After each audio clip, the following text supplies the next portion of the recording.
across all phases, warlocks and hunters. So that's the thing, right? Like, I feel like going into 2021 TBC and like everyone is like relearning it, refreshing for the first time. Like, it was BM Hunter single target best, and then Warlocks AoE best, and also, you know what I mean, like more like trash damage, Seed of Corruption being S tier. But did that really hold true?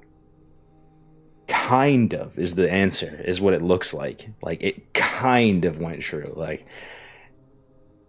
kind of, you know. But there's all these weird outliers, and then there's different phases.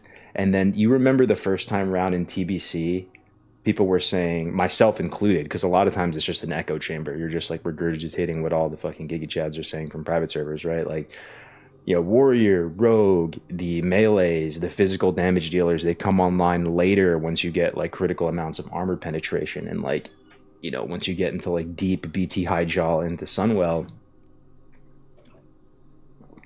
the melees start coming online, right? But did that really end up being the case? So that's what we're here to investigate today. And honestly, man, like a lot of there's some really smart people out there in the WoW community, and a lot of you guys are really like PvE brain. So like, I'm hoping you guys can help me figure it out. But let's start with, I have like the Warcraft logs for all the phases pulled up here. So let's go to phase 1, guys. This is kind of fun, right? It's kind of be fun to like do this on stream with you guys. Just comb through the Lumberjack website. So we got this top dog, that motherfucking Alondo up here, like the ultimate PvE tryhard bipolar Herod. But this is just curator. I was looking at like the closest thing to like a patchwork type fight in phase 1. Like, curator's not bad, right? There's not really a lot going on. There's nothing to cleave. But if you look at like all bosses, here's like my first question to you guys, though. Here's my first question to you guys. Where's overall damage done? Did they remove that from Warcraft logs? There used to be a thing here that just said overall damage done, and now it says damage and damage to bosses. Like, my understand, what I assume is that damage is just overall damage done, including the trash, right? But when you click this, it just gives you a DPS level. Like, I don't see the amount of overall damage done. It shows me a DPS. Isn't that fucking useless? There's like, who cares about your DPS on trash and everything? Like, so that's one of my first questions to you guys. You can't beat a pumper warrior in overall. You complete raid instead of all bosses. But where's that overall damage done thing, guys? Complete raids. Let's see. See, even this though, right? It's just giving me like a DPS value. Like, there used to be a thing that said overall damage done. I think they changed the UI or something. I heard Bob Kid's a snake poison sucker. Can anyone confirm that? Yeah, I can confirm that actually. Yeah, he's a yeah. If you ever, you know, get bit by a snake, he'll suck it right out of you. A true homie. Oh, my bad. Complete raid doesn't include trash disregard. Like, this is the thing though, bro. Like, where was overall damage? Can someone validate me? Can someone validate me? Make me feel good that like this doesn't exist anymore. It used to be here, man. Like, I'm looking for it. It used to say overall damage, and it was so obvious, and you would click it, and you would just see how much damage someone did. It's not here, and I'm crashing out. It's only when you look at a specific log. Never did, dude. You cooked. I swear it did. Is that a vanilla exclusive thing? I swear it did, dude. But I think Bobka's right. It's when you look at a particular log, but you can't really get much data. These are like old logs, so you can't even click the character and see the overall breakdown of the character. You can click this little arrow and see their gear a bit. So we can use that.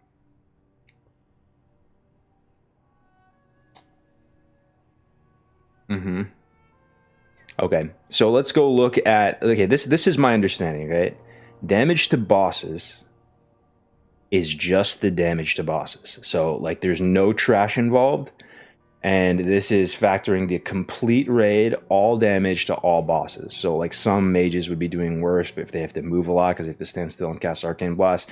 But look at this, dude. Karazhan, this is a brick wall of blue. Mages are absolutely crushing it. Crushed, dude. I don't even get a little whiff of green. I don't even get a whiff of purple. There's a Chinese purple guy down here, bro, at 31. Mages domination. This is phase 1. You might think, okay, phase 5, it's going to be all brown class, right? No, dude. No. One brown class here. But that's just damage to bosses. You check all the fights. I looked at all the fights. Yeah, I went through every fight in Karazhan. Mages were top on every fight except for Curator. But that one, he's immune to Arcane, right? That's why. And then there's one other one as well. It was, hold up. It was Curator, and I think it was Moros. Nah, Moros, they're still blasting. Netherspite, they're blasting. I think it was Nightbane. No, well, Nightbane had a little bit more Warlock representation. Yeah, no, there's one other one. Basically, mages are blasting.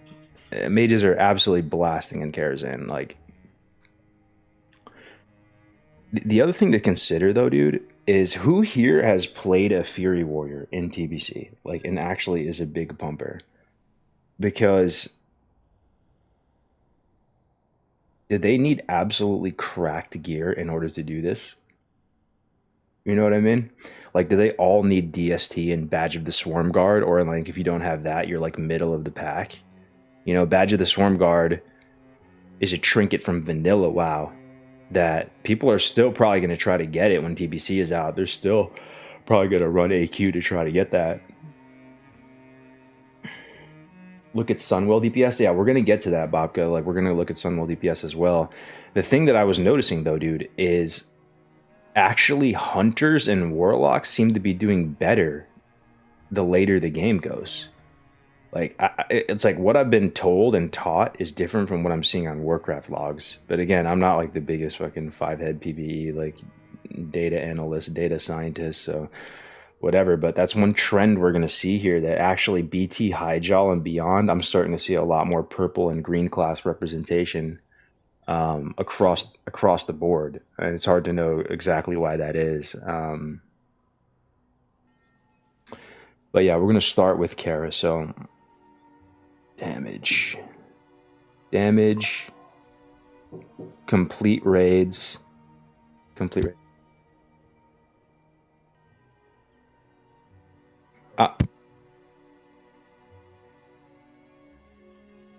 me 1 second, guys. I'll be right back. Just hang in there for 1 second.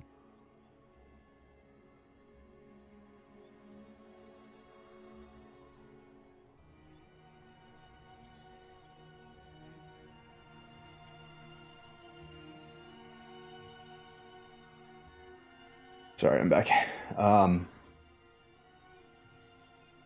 Kara is also tough for physical because they need a lot of group support, and you can't really do that in a 10-man as easily as you can in 25. Like, this is it's just a lot to take in. Like, I see warriors doing so well, but is that because they like have their? Is that only on fights where they have their major cooldowns available? You know, like they're so recklessness, retail, all those. Is it 5 minutes in TBC, guys? Remind me, or is it still like 30? I'm just trying to like wrap my head around this shit, right? So like, let me go to warrior. Look at this, bro. Badge of Swarm Guard, DST. Badge of Swarm Guard, DST. Badge of Swarm Guard, Bloodlust. Well, that's just badge. This is just a badge trinket. Badge of Swarm Guard, DST. Badge of Swarm Guard, DST. Like, bro, like, do you need Badge of Swarm Guard, DST, or are you like not so good? Like,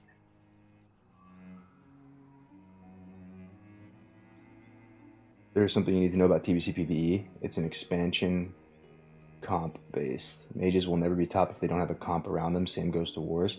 Isn't that the same thing? That's the same thing with like vanilla though too, right? It's the same thing. Anything like, yeah, like how you build the comp. I hear you though. Like, that's actually good feedback. Yo, Mark Sugg, thank you very much for that Twitch prime. I appreciate it, brother. I appreciate it very much. Let me get this. switch the chat back up here. Thank you so much for the support, Marcus GG. Thank you very much. The Prime. HC Orc Warrior 2020. Let's go. He's back. Still 30-minute in TBC, unfortunately. Mages only need a Shadow Priest and the rest are Shaman that you're already bringing. Hunters and Warlocks are good the entire game. By the time Sunwell came around last time, no one ran Mages. Like, honestly, dude, I feel like most of the guides I'm seeing on YouTube kind of wrong, dude. Like they kind of like are not. It's but I understand why though. Like it's hard to actually wrap your mind around all of this and know like what the correct thing is. Like let me see. This is a Londo phase 1. Let me see his gear. How unreasonable is this gear to obtain? So 4-piece tier. That's fine. Tier is easy to get. Choker of Vile Intent. That's badge neck, right? That's easy. Rich purple silk shirt, that's hard to get, right? That's super hard to get. Girdle of Endless Pit. I don't know where that's from. Endless Pit, I'm just thinking like Magtheridon or something. Maybe it's from Mag. Oh, Gladiator Legs. Okay, though. All right, little Gladi legs. Nightbane, 16% chance feed. That sounds...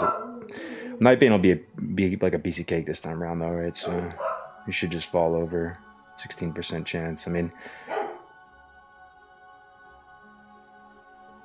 Hiking Malgar, that's Gruul's 17%. Ring of 1,000 Marks, Prince Ring, Lower City Exalted Ring, that's easy. DST, that's super freaking hard to get. Like, that's like the hardest item to get. What about weapons? Let me see. Oh, Dragon Maw? Not so bad. So that's the blacksmithing mace that you craft.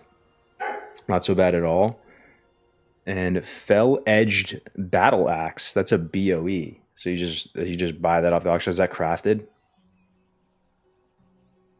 Arena Gear OP. Think about what a warrior needs to be at full power, though. They need a rogue to do EA, an enhanced shaman to totem twist, a feral for crit. That's too much support required for a 10-man. Yeah, and honestly, dude, like analyzing Kara meters and all that, it's kind of cringe in a way because it's just Kara. Like it really is like a loot pinata. But at the same time, like Kara's fun. Like I think we can all agree. Like is that when it comes to phase 1, that's what we're actually looking forward to the most, right? Kara with the boys, a little 10-man for the boys. Like I'm not really looking forward to Mag. That shit's like just annoying. He gets summoned out there, he dies in like 1 second. It's just like I don't know. I've never looked forward to Magtheridon, right? I've never really looked forward to Gruul. Like it's really Kara. Like Kara's kind of fun. So at the same time, like it's what else are you gonna look at? Kara's one of the best raids ever. Yeah. Yeah.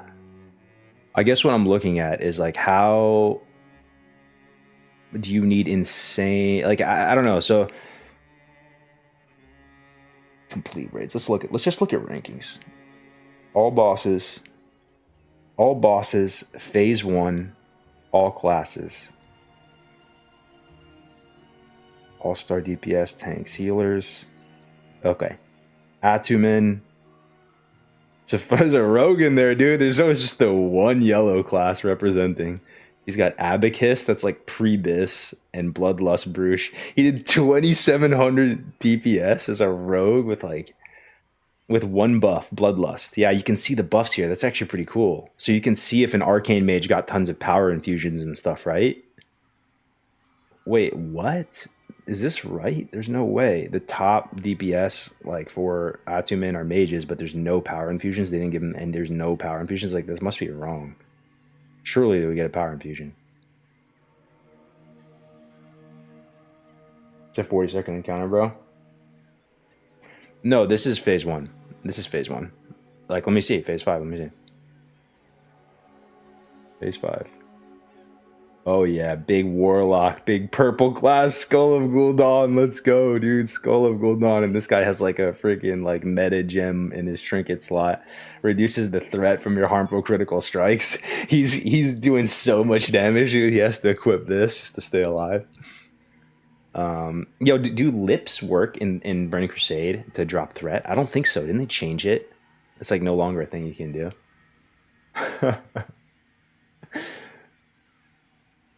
Yeah, some of these fights, literally, it's just who had better RNG. Yeah, that is true, bro. In these short fights, like, it really is RNG. You either just crit or you don't crit. But at the same time, you can notice, like, patterns of what classes are doing, like, the best, you know?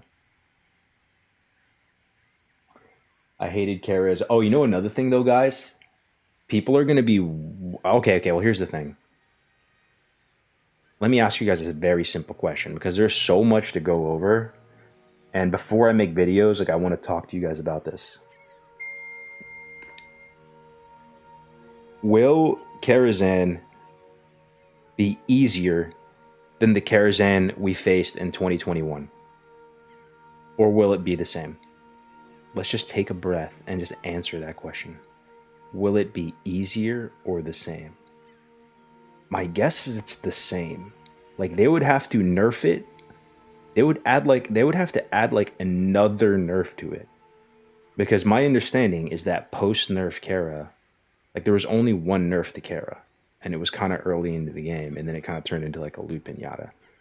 But, like, I hear all these guides, these videos saying everything is going to be like post nerf and all that, but I think it's just going to be the same, like exactly the same as we did in 2021.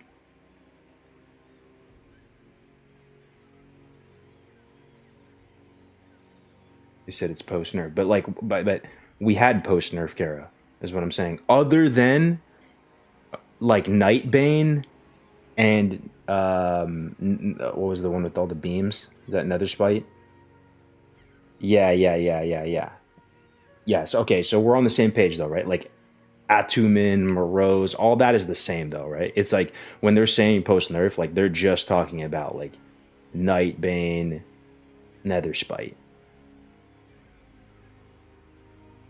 That's my guess. Oh, it was nerfed in phase 5. It was like nerfed again in phase 5 and it became Giga Easy KB. I don't know if I did much Kara in phase 5. I came back right at the very end of Sunwell.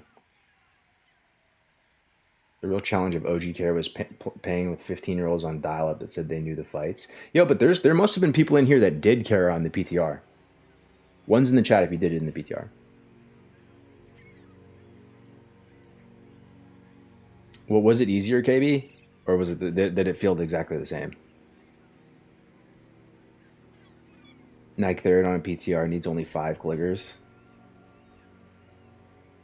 The attunes.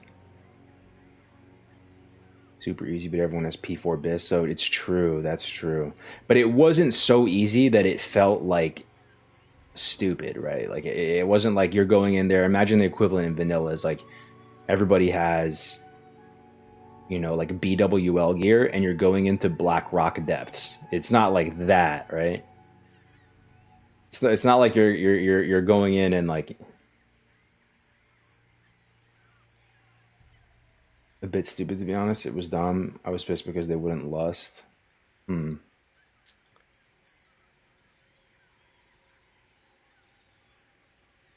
right, let's just like try to make sense of all this. Blue class, blue class, blue class, blue class, brown class, because the blue class has because the boss is immune to blue class. Terrestrian Ilhoof, still blue class, even though, you know, this is like an undead type of fight, so you might think that maybe you have like some pallies or some undead handy people, or people with, you know, the trinket from Phylactery from KT, like you can use a lot of that. Ooh, mind quickening gem. Look at this guy, dude. Straight up vanilla trinket. There's a lot of MQGs. It's all MQGs. Oh my god, dude, it's all MQGs. Quickens the mind, increasing mage's haste by 413 for 20 seconds. That's probably the entire duration of the fight. It is, look, 24 seconds, 22 seconds. Crazy. With Quag's Eye, this guy's unhinged. This guy's unhinged. Double haste trinket. This guy's insane. That's like Arcane Blast on mouse wheel up. Or actually, it's probably not even... I wish I could see the log, you know, but you can't. Like, they're too dated. They're too far gone. You can't really see it. Like, he's probably just spamming Arcane Explosion, I would imagine. Like, every global Arcane Explosion. Spell Strike Hood. Spellfire robe. Yeah, nothing too crazy here. Staff of Infinite Mysteries too. He doesn't even have that that crazy sword. Like he just has like a like the curator staff. It's kind of like mid.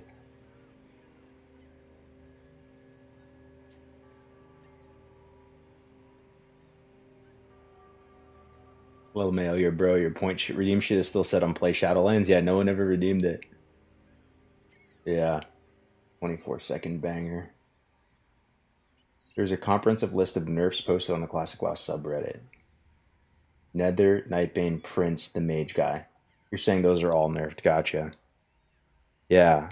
Okay, so I mean, clearly, Mage is dominant in Karazhan. Like, we can all be on the same page. Like, that's not a hot take. Look at the shit. It's literally all blue class. Blue, blue, blue, blue, blue, blue, blue, blue, light blue, light blue, light blue. The one boss that's literally immune to light blue is brown. But why is it brown, though? Where are the hunters at, dude? Where are the hunters at? Why is there one hunter named Simpanzee here? Like, why in phase 1 are these warriors so built different that I don't even see any hunters? Barely any hunters. Like, I wish I could see the log, man. You can't, though. It's dead. The log is dead. 2 buffs, double bloodlust. So there's not going to be the ability to cycle bloodlust, though, this time, right? So that'll be something to keep in mind as well. Just one lust. One lust. No cycling shamans. No juicing up Alondo anymore. Look at all these badges of the Swarm Guard, man. Because Hunter melee cleave is hard as fuck. They scale bad early, no ramp because of wreck. Yeah. Yeah. So you're saying, like, yeah, it makes sense, though. It makes sense. So if every boss fight, like, that has a warrior topping like this, if they're using wreck and that's such a big cooldown, it's a 30-minute cooldown, and that's how they're securing that, like, top slot, then you would imagine that overall damage, because they're not going to have wreck up for all the bosses, hunters would be doing well, right? So let me see. Damage, all bosses, or complete raids. There we go, complete raids, damage, complete raids, all regions, all classes. Blue class domination, dude. Blue class domination. There's literally 0 hunter on the whole front, on the first page. 1 hunter. Light blue class domination, man. Let me go next. Light blue massacre. It's a massacre. It's the humanity. I've never seen so much light blue. And this is, bro, people say warlocks are the king of AoE DPS with seed. Yo, that's clearly not the case. Like, trust me, like, I played warlock before. Seed is good. It's like the lazy man's ticket towards doing solid AoE damage, but it's not the BIS AoE damage, bro. Like, seed has like a soft cap or something like that. I don't remember exactly what it was, but there's like a upper limit that seed can do in terms of damage, and the ability doesn't scale well with spell power, right? So it's and you can kind of like only have so many seeds out too, like you know, like just the way it all mats out with how they pop and stuff. So I mean, mage is kind of the goated AoE class, right? You can see the archive logs if you pay access for that. Yeah, I see. Yeah, I'm not gonna pay logs to Lumberjack website. A mage who knows when they're hitting AoE and haste caps. Okay. So it's just interesting. It's just interesting, right? We're navigating this together. I wish some of you guys would give me some more feedback. Not gonna lie, but we're thinking TBC. We're thinking warlocks and hunter dominance, right? Like, that's what we've been told. That's what we've been prescribed, and we did play through the first time around. And like, obviously, this is the first couple pages of Warcraft logs. Like, it's not reflective of like the average guild or like even the above average guild, you know?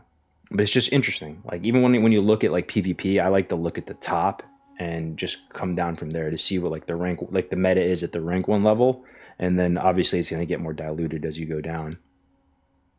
But it's safe to say, phase 1 mage domination, and if we go to phase 5, still mage domination. And it's looking like generally, we'll see as we go through these different raids that like warlocks are coming online and hunters are coming online more and more like as the time goes on. So I think we're on the same page right now. Yeah, that's Karazhan for you. Mages own, warriors can kind of own too. Barely any hunter representation at all. Actually, before we move on though, let me go look at like the damage difference. What's the best fight in Kara to look at, guys? Like the most fair. They're all going to be Loot Pinata, I get it. But if you had to choose one, what's like the closest thing to like a patchwork type fight in Karazhan? Prince? Nah, it can't be Prince, right? Because the melee have to run away for like 10 seconds, bro.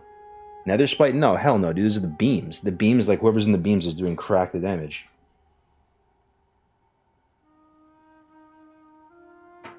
That's why I was saying Curator, but Curator, like, blue class is immune to it, you know? Nether Spite?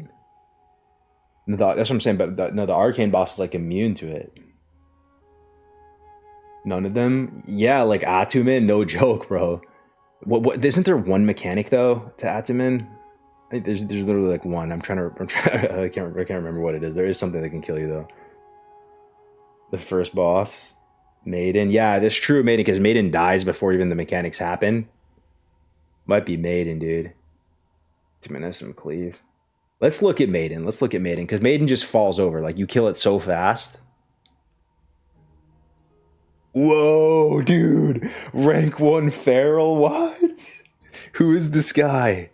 Alaskan. Rank 1, dude. Feral's the new BIS for TBC, boys. I'm making a guide right now. I'm trolling though, but look, he's got 5 buffs. 5 buffs, 5 heroism buffs. Well, how's that even possible? How do you go through 5 buffs? Wait, what? Bro, this log is broken. This log is broken, dude. Something is cooked. 1 minute 17 duration, 5 heroism buffs?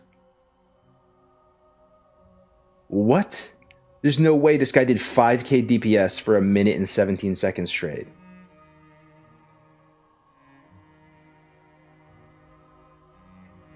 I'm not exactly Neil deGrasse Tyson here, but like, what is that? Why is that real? On Pagel, guildless feral druid on Pagel does 5k DPS for 1 minute and 17 seconds straight.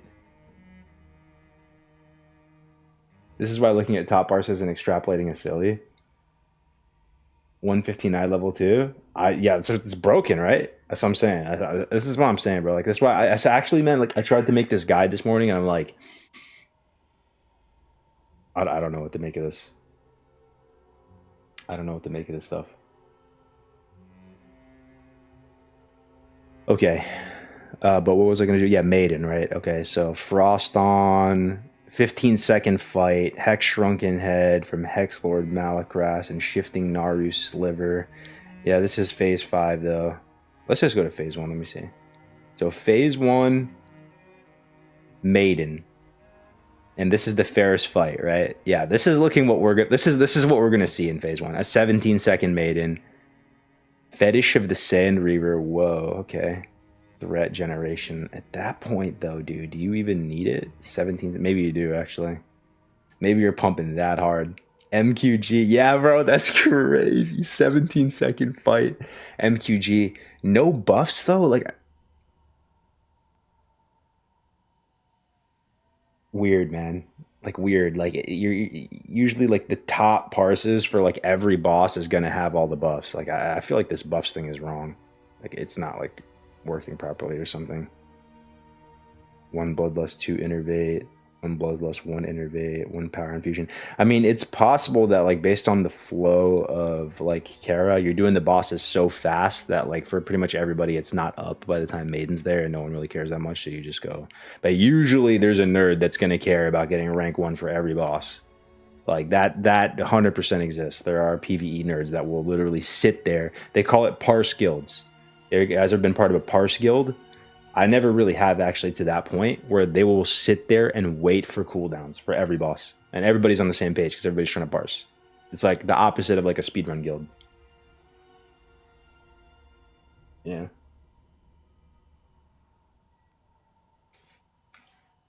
As a feral main, even I'm like, okay, bro, nah, that's Senor Alaskan. I think they do arena to reset long CDs. What up, Peter? What up, what up, what up, what up? So K God, instead of looking at the front page, look at class balance. Tell me where to look though, bro. Like I don't know. Like I my one thing that I used to do and like was a very useful thing in Warcraft logs was to look at overall damage done. I swear on my life, there was a button for that, and you could just see overall trash damage, everything, and you would just compare that to boss damage and be able to get like a really clear picture of like what everyone is doing. But that is not a thing anymore, I guess. Okay, so yeah, blue class domination. We're on the same page. Phase 1. 17-second fight. Arcane Mage is absolutely cranking. There is one Hunter in here, though. 3,800 DPS. 6,200 DPS. Holy guacamole. The top Hunter's at 3,800. The top Mage, Block D. Insane. 17-second fight. MQG. Oh my gosh, that's crazy, dude. Top Warrior 34.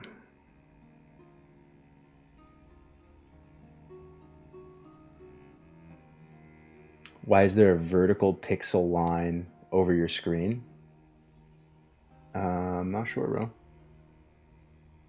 Funny enough, the best par skill was kind of formed on Deviant Delight. Really? What's up, Banana Nation? You're just looking at the top 3 pages of No Life's 100 Chinese mages hiding the hunters.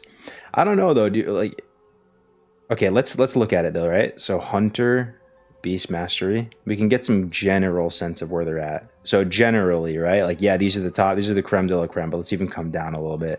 3K DPS, 3K DPS, hovering around 3K DPS, 29, 29, right? Like Hunter does maximum damage Hunter can do. Like these are Hunters with DST and stuff. It's like 3K DPS on Maiden. Okay, there it is. Boom. Arcane Maiden, we come down a bit and they're doing like even from the top ones, right? And we're looking at it, it's like 3,400 DPS, 3,500 DPS. So you get it, right? Short patchwork fight, Arcane Mage, top dog, blasting. Let's look at Warlock now. This is what we're about to experience, right? So let me go Warlock. Dude, that's Warlock kind of trash, dude. 20, we're at like 27, 28. This is the creme de la creme. They don't really have like a big juice or trinket though, right? They don't have some crazy thing like DST. Yeah, like they're all using Icon and Quag's Eye. What is this? Scryer's Blood Gem? Scryer's with Quag's Eye? Spell power by 183, spell power by 158 for 20 seconds. Whoa. 38 int. 32 hit. Whoa, that actually looks kind of like better, dude. The Scryer Blood Gem.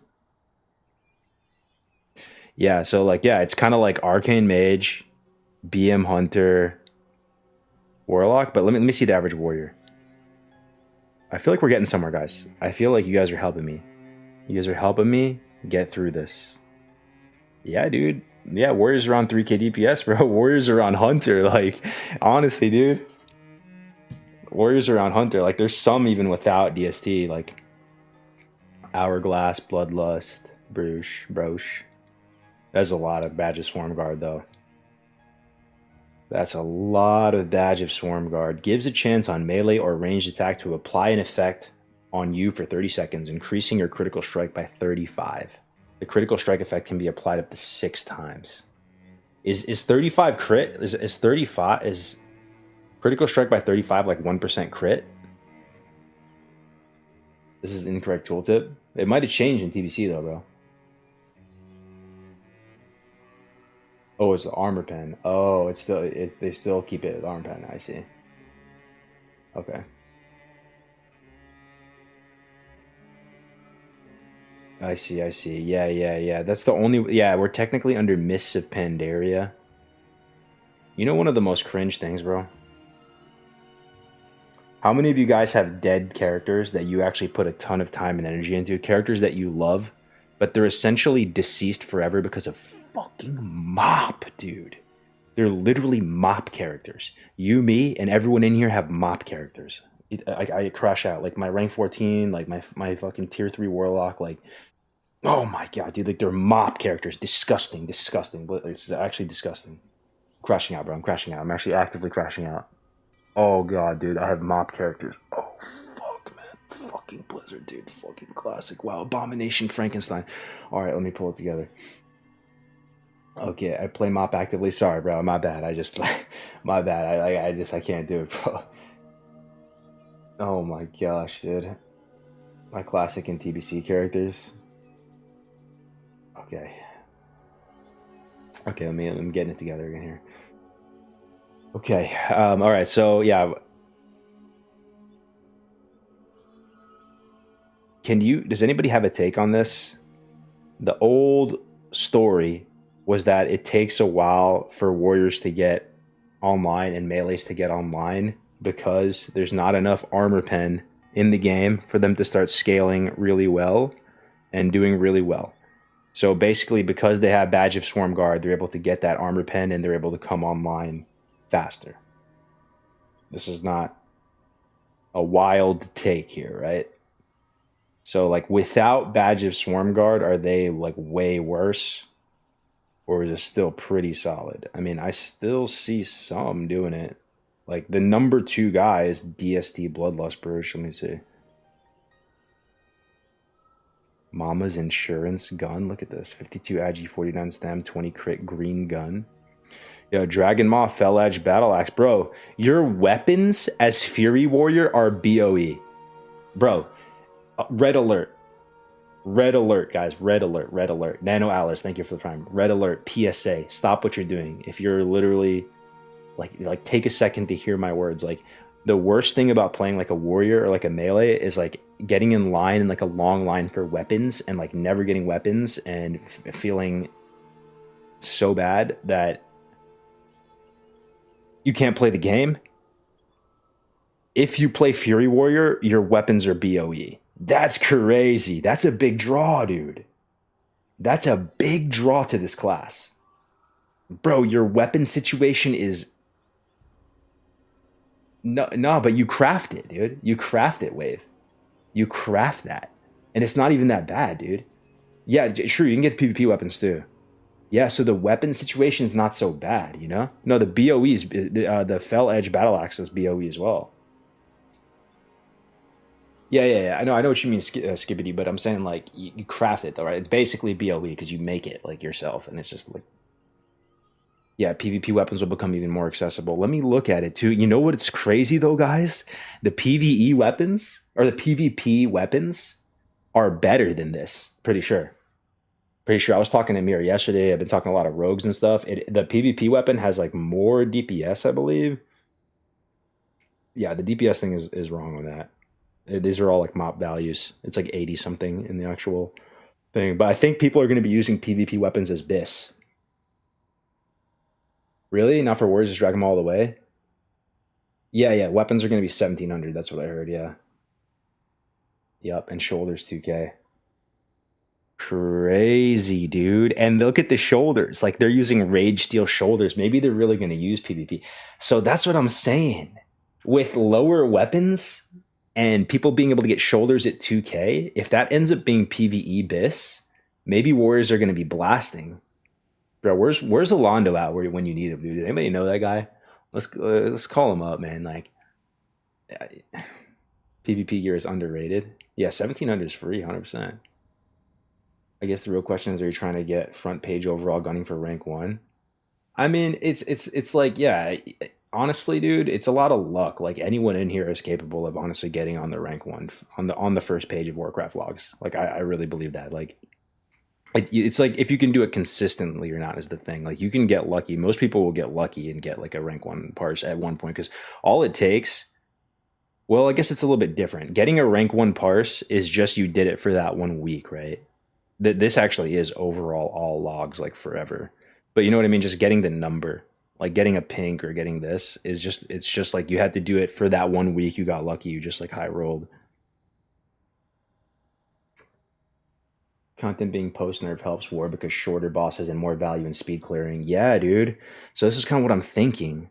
Are warriors going to be even more cracked? I think so, man. I think so. I think if you're coming into TBC and you have Badge of the Swarm Guard and you're going to go like craft these weapons out of the gate and like get PvP legs and shoulders fast, if you're saying Dragon Maw actually is better, you know? Dude, dude, dude. Cheating is going to be rampant with hunters? What do you mean? What do you mean by cheating rampant with hunters? One lust kind of hurts him. But bro, look at the fight time. There's not even time for more than one lust. It's 20 seconds for some of this stuff. 27 seconds. Like, oh, dude, all the Kara fights are freaking short. Yeah, that's Kara. Yeah, you're saying for like mags and rules. Yeah, I'm just saying, like, what's more impressive to you guys, right? Like a rank 1 like gruel parse or like rank 1 overall Kara or something, right? Like it's just phase 1, so it's all kind of a meme, right? But like if you had to compare them, Kara is more cool. Like there's more to do, there's more bosses. Like it's like gruel, you just go in there, it's gonna be over in like 1 second. You don't have to do like the mechanic where you spread out anymore or whatever. You just go in there, like press your buttons and it falls over. It already, I don't know, dude. The first time round, even in 2021, were people dying on that stuff? Like were people actually progging through mag and gruels? I swear it was free back then. So I don't think phase 1's really going to be much different. It's going to be like how it was last time. But it'll start being a thing, like this pre nerf, post nerf stuff with SSC and TK. Well, mags gruels gives you a better idea of the expansion in general, how classes will look. Yeah, that's true. All right, let's go to mag and gruels then. Like we're on the same page, right? We actually got some nice findings out of Karazhan. Let me see just Nether Spite before we go though. This is the one with the blue beams. I want to see how much of Arcane Mage can pop off. Whoa, 8k DPS warrior. Let me see. Guess the DPS. Top DPS for Mage. Nether Spite with MQG with all the everything, bro. Arcane Mage. Let me see. I'm gonna guess 10k. 10k, and we go. 12k. Oh shit, dude. 12.3, dude. 12.3. That's crazy, bro. 12,380 DPS. Like we're like, keep that in mind, right? Like we're looking at like some of the top hunters and warriors and stuff on some of these fights that are lasting just a few seconds. They're doing like 3,000 DPS. This is 12,400. That's crazy, dude. Dude, warrior isn't going to be shit in TBC. I think that's copium. Nah, dude, like we're looking at it right here. We're looking at it, man. We're looking at it. You know what? You know what actually would be funny to look at though is if we went to Warrior and we went back a couple pages on Warcraft logs and see like what a little bit more normal warriors look like, right? Like let's go back to Maiden for a second and go to like 5 pages deep. Let's go 5 pages deep. Should we go to blue parsers, guys? That's gonna be too much to go through. That'll be like, yeah, blue parsers right here. All right, blue parsing warriors. These blue parsing warriors still have DST badge, bro. Imagine, bro. Imagine you have DST badge in your blue parsing, bro. I'd fucking go play fucking Minecraft. What? It could just be the raid, I guess, but that's just tragic, bro.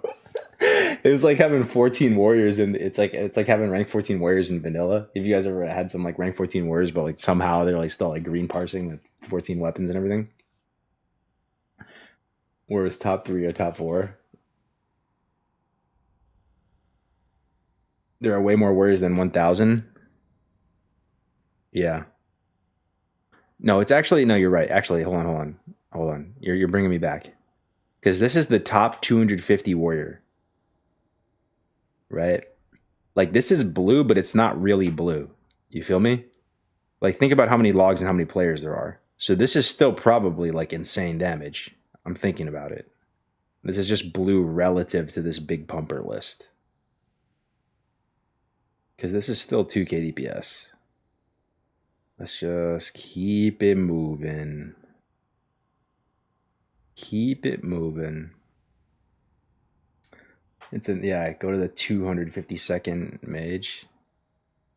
Let's keep going. We should just keep going until we don't see Badge of the Swarm Guard anymore. Wait, what is this? Oh no, it's fine. Oh wait, should we go item level? Yeah, that's how we should do it actually. 102 to 104. Let's try that. 102 to 104. Still some Badges of the Swarm Guards here. But Badge of the Swarm Guard probably brings your eye level down a lot because it's a vanilla item, right? Warcraft Logs is going to think you're wearing something from level 60. Same as Slayer's Crest. Whoa, yeah. And also Phylactery, like if you're using the KT trinket, like that'll probably bring it down as well. This motherfucker using Blade Fist Breath. Isn't this thing? Isn't this like the Hellfire Peninsula trinket? Prom Crush. EFT in here.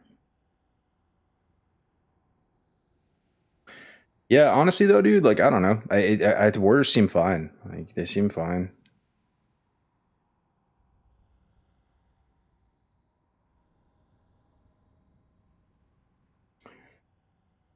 Look at S Priest.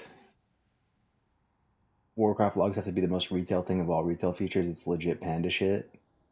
Yeah, I mean, but like, hey, let's be honest here though. Like, this is, I feel you. Like, obviously, logs aren't perfect, and they're not. You know, they can be cringe if you take it too far. But like, for the PVE people, this is their thing. Like, pretty much, bro. Like, the lumberjack website is their thing. Like, it doesn't have to be parses. It could be like speedrun as a guild, right? Or it could be whatever, but there's usually some aspect of the lumberjack website that they're paying attention to and they're like proud of. This is your leaderboard, this is your whole like competitive meta, this is your whole like reference point towards how you guys are performing as a guild relative to like the overall community, you know. Healing parse is the only cringe thing. Yeah, hunters learned how to cheat in late BT and Sunwell. They'll be cheating in phase 1. What do you mean by cheat though? Can you explain? What does that mean if you're cheating with as a hunter? What does that mean? What does that mean? If you don't care about logs, what the fuck are you even doing? Does cheating mean melee weave? No, there's no shot. There's no shot. There's no shot. You know, the arcane mages are just Giga Chads though, guys. They sit there. They could unironically they could go like this, put Arcane Blast on mouse wheel. They have to stand still, right? And then just literally mouse wheel scroll up, Arcane Blast, go like this and do 12,000 DPS. The hunter's sitting there like, melee weave, fucking 1 pixel in, fucking Raptor Strike, go back, like attack, Raptor Strike. Like they're trying so hard and they're like middle of the, you know, it's just funny. Auto hotkey, you can program a button on your mouse that melee weaves for you pixel perfectly.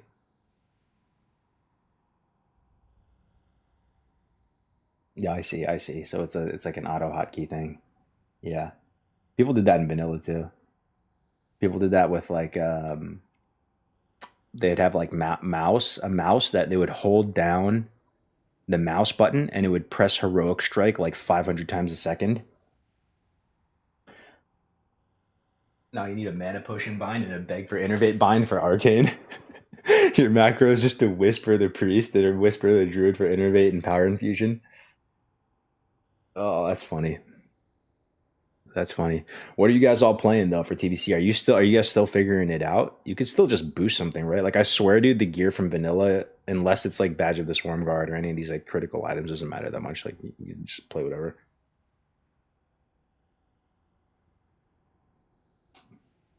Make sure you have like your epic mount and dual spec and stuff. You know, way I'm playing a disc priest for a cooked mage. I'm playing holy and they can suck it. Oh god. I'm a big melee player. What should I play? Oof, I don't know though, dude. Like rogue or warrior, guys. What's more fun in TBC? What's more fun? Think about everything. PvP, PvE. Yo, it's all kind of good, dude. They all look sick. Like warrior is sick. It actually is. Like the play style in arena. If I had to explain it, you just like play the slot machine, bro. Like you get a really cool weapon that you get yourself, you craft it yourself, right? Like you Deep Thunder you craft, and you go into tier 5, you get Storm Herald. Your armor looks sick. You have mace stun. You just run around cheap shot kidney shotting people with your fucking mace, dealing insane damage, the highest pressure, highest, most consistent pressure in this video game. Just blasting rogues like in the face, and rogues hate trading damage with you. You know, like you have some really nice like S tier comps you can play in all brackets, right? Like honestly, dude, like out of Warrior, the worst side is Prot. That's the one where you would kind of feel. I could see a world where you regret that going Prot Warrior. Because if you're trying to be a tank, you like that whole aura, you like that whole vibe. But, you know, you're trying to you want to be able to like carry people through dungeons, have people look forward to your raids, stuff like that. You know, like you don't really have the like damage or cleave as the other tanks. You know, and I don't think you're even the tankiest, right? Like Drew is the tankiest, has like the most health and armor, and kind of how it's always been, right? And then Paladin has the most like kind of like AOE cleave like damage. And you sit and root and watch your healer die. Warriors are still hard to stack, and there will be tons of them. Yeah. Pally twisting is going to be nuts. All right. So that's Kara for you. Let's go to SSC. SSC and TK damage. Let's go to rankings. Let me see some rankings action. Rankings. Who's the top dog of SSC and TK, guys? Tier 5. Are we looking at blue class again? Are we looking at blue class domination? Let's see here. Sort by boss fight DPS, sort by boss and trash fight DPS. Why is this a thing, dude? Why is sort by boss and trash fight DPS? Why the fuck does it matter your DPS on trash? Help me understand this. Why would it just not show me the overall damage of just how much damage you did to all the trash and the bosses? Why would this metric be valuable to anyone? But it's the DPS doesn't matter though, right? Like you would want to know the damage. Who cares about the DPS of it? Warrior starts to step up. Arcane Mage 20% damage bump easy. They don't want to confuse people. DPS is damage in speedruns.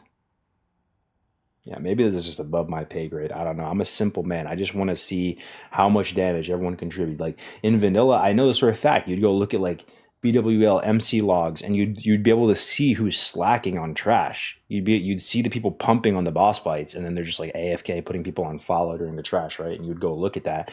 And I remember that's like the culture you would promote. You would be like, nah, it's actually not about your like boss pumping. Like we're looking for people who are going to do the most overall damage, and that ended up being in our guilds like the main thing that would like get you loot and stuff, right? Like how much damage do you do? Like the entire raid is tracked start to finish. How much damage percent are you doing of everything? Look at this rank 1 warlock. Destruction Hollow goggles. Let's go. NG goggles. Void Heart. That's a sick looking set. Fathom Stone often. Fang of the Leviathan. Oh, that's off the Lurker, right? That's such a cool sword. Big ass sword hanging off your hip. Icon. The TBC items, man. I love the TBC items. The Wrath items is where it really falls off. Anybody agree with that? Like there are some iconic Wrath items, but like it becomes so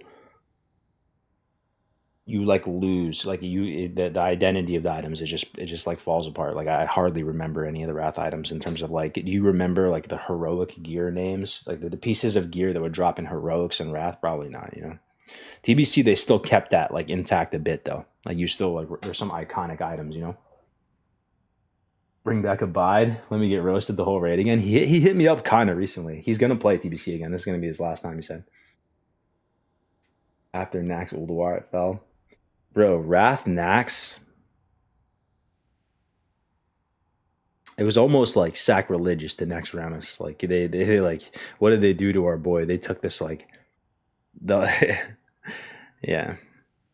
Making Nax the loot pinata of wrath. I don't know if that was the move, you know. Anyway, yeah. So okay, we're looking at Serpent Shrine Cavern. Serpent Shrine Cavern. Thoughts on SSC, guys? You like SSC? Do you enjoy SSC? Do you enjoy the vibe of SSC? I like it. I think it's cool. It's a really cool looking raid. Well designed. Cool like waterfall, underwater, Naga Empire, cool ass boss. Fights are pretty cool. That whole thing peaked in TBC. Okay, let's see. All classes, all regions. High Dross, the unstable. What's the most patchwork fight in SSC, guys? First of all, that's a question for you guys. All right out of the gate, we're seeing some brown class. We're seeing a little. We're seeing a red in there. Yeah, seeing some red. I mean, it's obviously not about like the one-off outliers. We're just looking at everything, trying to see if there's any like kind of patterns. It's looking kind of like balanced though, you know, just like the first fight. Lurker. This one is going to be more range, right? You have the melee. You're going to have like long periods of time where you can't. Wait, what? How is that even possible? Wait, am I remembering this right? Isn't this the one where the melee can do nothing? Like they literally can't hit anything and it's just range for a while? Like they just hit the melee have to like kill ads, right? How is Alondo number 4 on this fight? What the fuck? Serpent Coil Braid. You gain 25% more mana when you use a mana gem. Okay. See all the mages using this. Tidewalker. They probably cheesed it. 11 buffs, Omega Lol. Oh yeah, 11 buffs, dude. 4 Bloodlust, 3 Power Infusion, 4 Innervate. Oh my god, that's so funny. That's so funny. He's D-Gen. They probably cheesed it. TK worst raid in BC. Yeah, I kind of feel you though, dude. Yeah, like it's not to say TK is a bad raid. It's still kind of cool, but out of them, probably my least favorite. I don't know. They're all pretty cool though, honestly, dude. I don't know if it's just me. Like, does anybody like does anybody not like the KT fight? Like just the whole mechanic with like the weapons that are dropping and stuff. It almost feels a little bit like kind of like fake. Like I like just simple like patchwork type of fights where you can really push your DPS. Where they have these kind of mechanics where it's like you're playing like a mini game. Like you're playing some like Mario Party game as opposed to like playing the actual game. You know that you signed up to play. I love going up in the air and shit. Oh, that's your thing. That's your thing. Yeah. It's because Alondo is the #1 cheeser. All right, anyway, so yeah, Lurker, a lot of blue class. Makes sense, though. It's like pretty much like a ranged fight. Leotheris, the blind melee should shine on this. Yeah, melee blasting. Some hunter. We got Rich Homie Quan. I see this guy on a lot of these things, this hunter. Taco Pounder out here pounding tacos with DST and Badge of the Swarm Guard. Let's go. 3 triple bloodlust. Balding. Is this a good guild, man? I see this guild a lot. Balding, Herod. Rogue in #2 spot. Let me see what a rogue is wearing. Marksman both. Ralmar Exalted. Merciless Gladiators Quick Blades. They're using the PvP offhand. Pog. Paladin of Ajara. Sword 2/7. So he's got swords. Yo, the PvE spec for rogues, guys, in TBC, is it just combat swords? Warp Spring Coil. DST. Still use that badge neck, dude. That badge neck's got to be really good. I was talking to Mir yesterday about doing his like he put together a a season 1 PvP best list, and we were going back and forth on it. And yeah, he had this on there, like even more than the pendant, like the epic PvP neck with the gem socket. Like this badge neck's apparently really good, really good.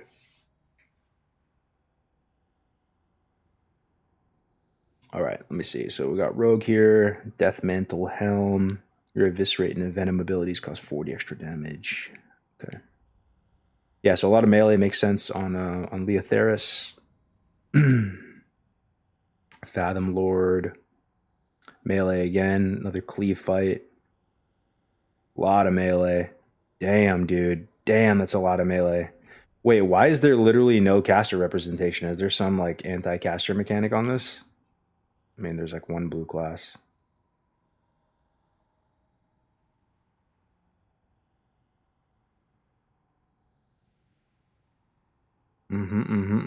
Couple. Here goes with Dragon Maw or with NJC. He's not going Dragon Maw this time. Yeah, he's going with Aldor Sword. And the thing is too, like Dragon Maw, it's expensive. It takes a while to make. And it's not as good as like the Gladiator main hand. And we're getting bonus points this time. So in 2 weeks, you'll have your main hand. You know what I mean? So he's going to use the Aldor Sword. You need to get Aldor Exalted anyway to get Shoulder Enchant. So we'll use the Aldor Sword until you get Gladiator main hand. That's the general vibe. But you can go Dragon Maw too, you know? Like it's not like it's not strictly bad. It's just. But I'm gonna be posting a video about Mir's thoughts on all that stuff today. So stay tuned for that. Okay, let's go to Tidewalker. Taco Pounder is crazy.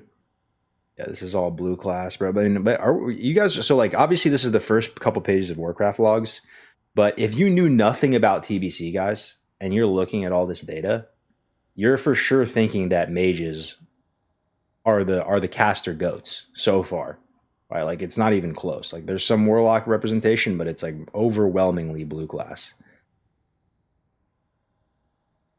which is kind of a bummer,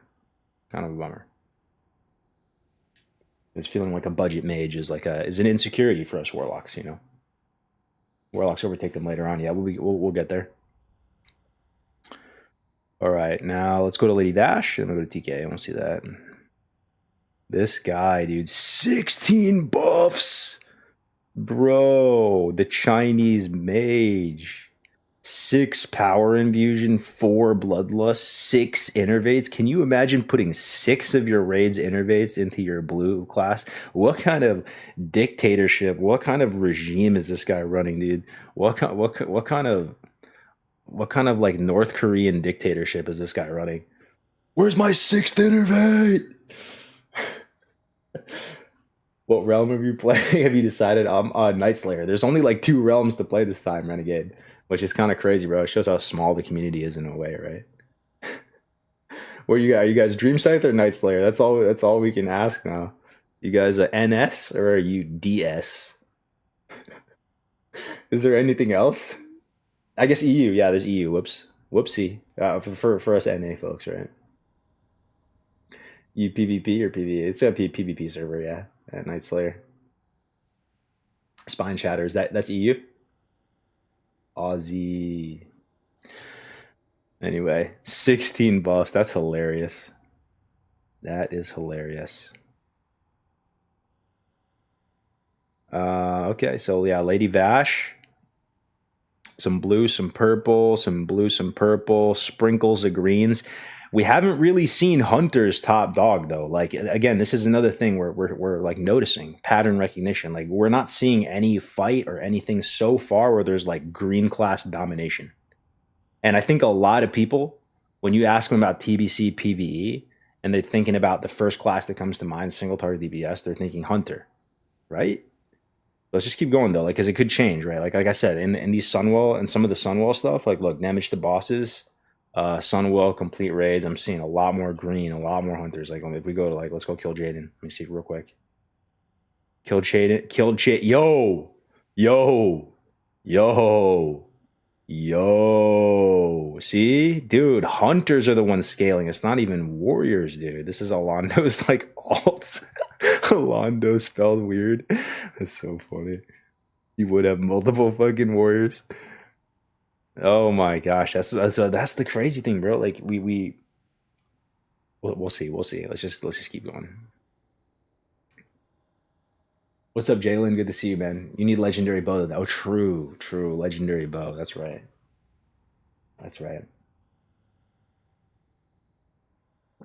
No healers mentioned in an hour feels bad, man. I wouldn't even know what to look at for healers, bro. Throughput hype. HP mana per 5 hype. I wonder what he smells like. Legendary bow isn't that good, if I recall. Hey, it does. You don't use ammo anymore though. The top logs are skewed a lot by all the crazy stuff people do to parse. Yeah, no, I feel you, bro. I'm just, there's just so many things to factor in, right? And that's why it's hard to come up with like a definitive guide, right? You just have to kind of just get a general sense, like go through a couple pages and look at some patterns and see what's going on, right? Okay. So let's go. We're back in SSCTK land. Lady Vash, some purple, some mage. I wish we could look at the actual logs. Okay, got it. Let's go to TK. Alar. Not assuming melees are going to be doing that well because the bird flies around, right? And the melees do nothing for a little bit. But there he is, Alondo, rank 2 again somehow. Yeah, but this is like a trash fight. Like you look at the damage overall, it's just like so low in general. There's like not a lot of uptime, a lot of doing nothing. Rich Homie Quan again, dude. This is the top hunter. I'm so serious. Dragon Spine Trophy. Is this a top 5 item of TBC, guys? Is this BIS game? I guess I can find out. Let me see. Let me go back to Sunwell. Dragon Spine Trophy. Oh, this one's huge too, right? Black and Naru Sliver. Isn't that Sunwell as well? This is another really huge one. I think it drops off Guild Jaden. Mudu. Let me go Warrior. Let me go Warrior Phase 5, Sunwell. Let me see if they're still using DSD. Phase 5, Sunwell. DST. Let's go all bosses.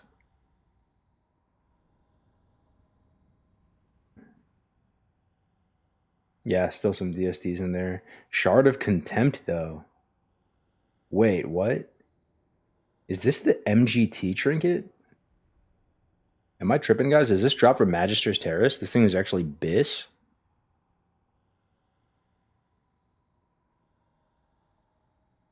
The BIS game trinket drops from MGT Heroic?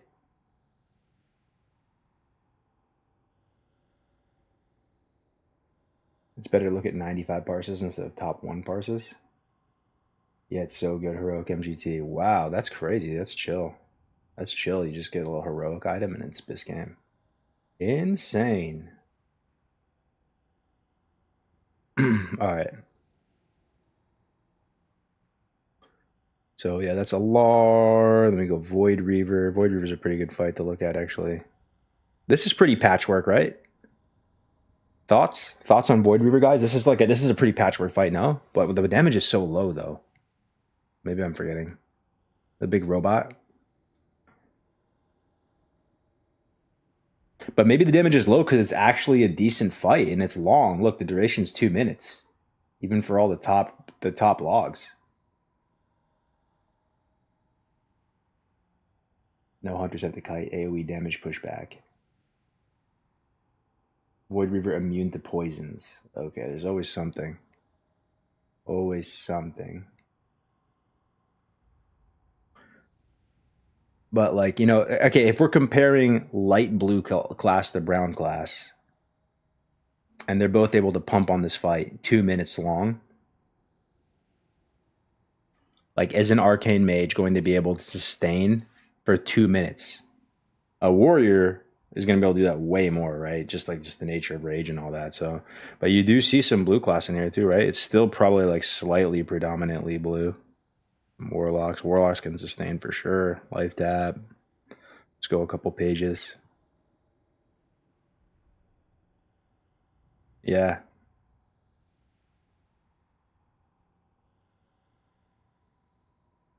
Yeah, I don't know, man. Like, do you guys think are people on the same page with this? Are people understanding how good mages are, like relative to the other classes in TBC? Maybe they are. My suspicion though is people are going to think it's going to be like a really heavy warlock and hunter dominated meta.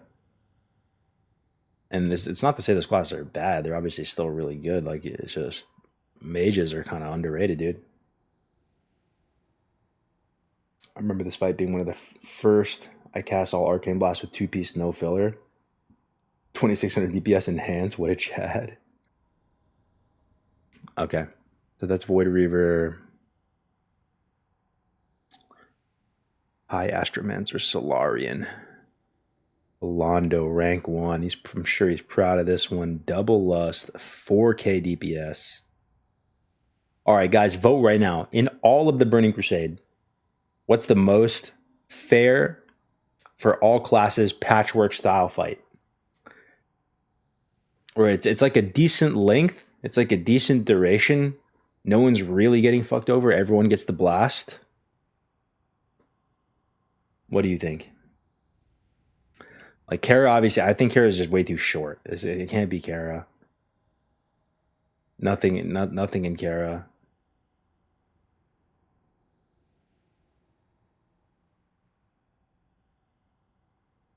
And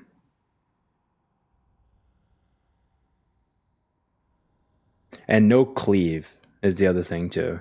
Just single target.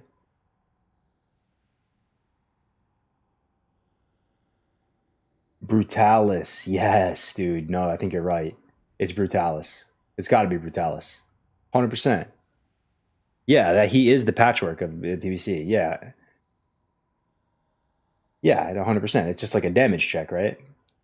Like I'm trying to remember the mechanics again. There is some stuff you have to do. You have to like split up into groups and stack sometimes, but it's kind of a damage check to get him. Like you either have the damage or you don't, right? Or you like wipe. Mechanic is Zug Zug, yeah. Yeah. What about the Pit Lord in BT though? Whatever that guy's called. You know, when you first get out into the main area, the main outdoor area. That's kind of Brutalis-esque, right? Let me see what that guy's called. Where is he? No, it's this dude, right? It's Supremus. Maybe it's not a Pit Lord, actually. Yeah, no, it's the fucking big Inferno dude. Yeah, Supremus. This is pretty good patchwork, no? There's not like really a mechanic or anything like that. Everybody can blast. Warlock. Warrior. It's a 1.5-minute fight at the top end.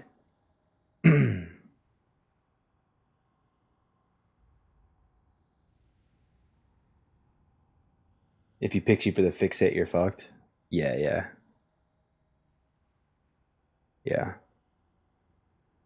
All right. Anyway, let me not let my ADHD get the best of me. Let's just finish SSC and TK.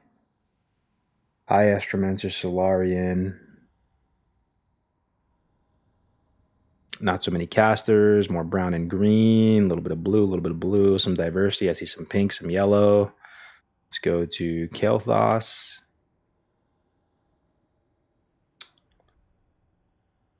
A lot more purple class.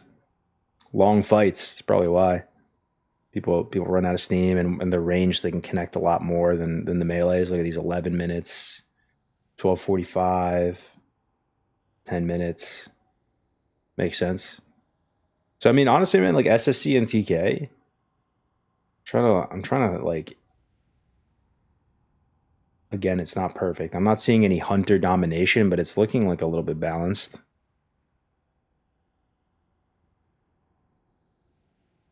What are your guys' thoughts before we move on? Like when it comes to tier 5, who are the top dogs?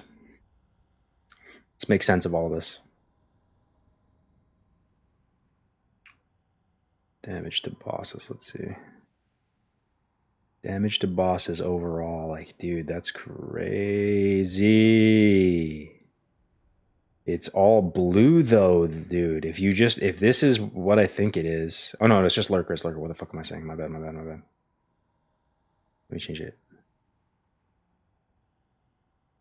Let me see. Damage all bosses. All bosses, all regions, phase 2. They don't have an overall for all the bosses? What? All bosses. All-star DPS. Maybe it's this. View more. These are scores. Damage to bosses, all-stars, all regions, DPS, all factions. I don't know how they calculate this, though. They have, like, some proprietary, like, formula to determine how many all-star points you get. So I honestly have no idea. I see a Shadow Priest of Feral. This could just be a fucking meme. Who knows? All-stars. Complete raids. Complete raids. Complete raids. All regions, DPS, all factions, damage to bosses.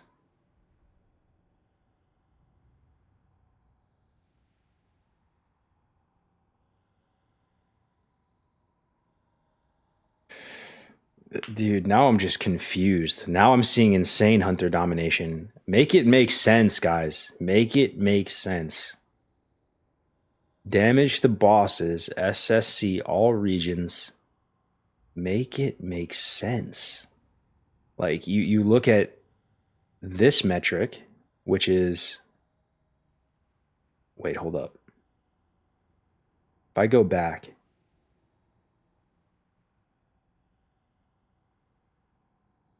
more.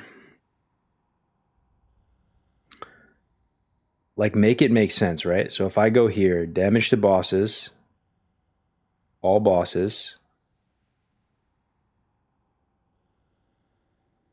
No, wait. Yeah, make it. Let me see what you guys have to say. Hunters and mages take off in tier 5. Mages get trinket and hunters finally get usable raid gear. What's the easiest to get class to get your hands on at PvP?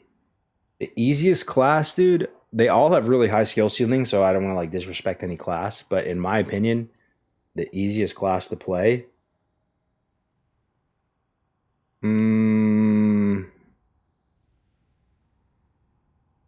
Dude, honestly, man, probably warrior, dude. Like to just play. Like, you fucking go in there, press mortal strike. Like, the main challenge with warrior, because I played it a bit. Like, I probably played a couple hundred games on it, you know, in TBC. But is the main challenge like is not overextending, because you actually die. Like, you're like the kill target a lot of the times, even though you put out massive pressure.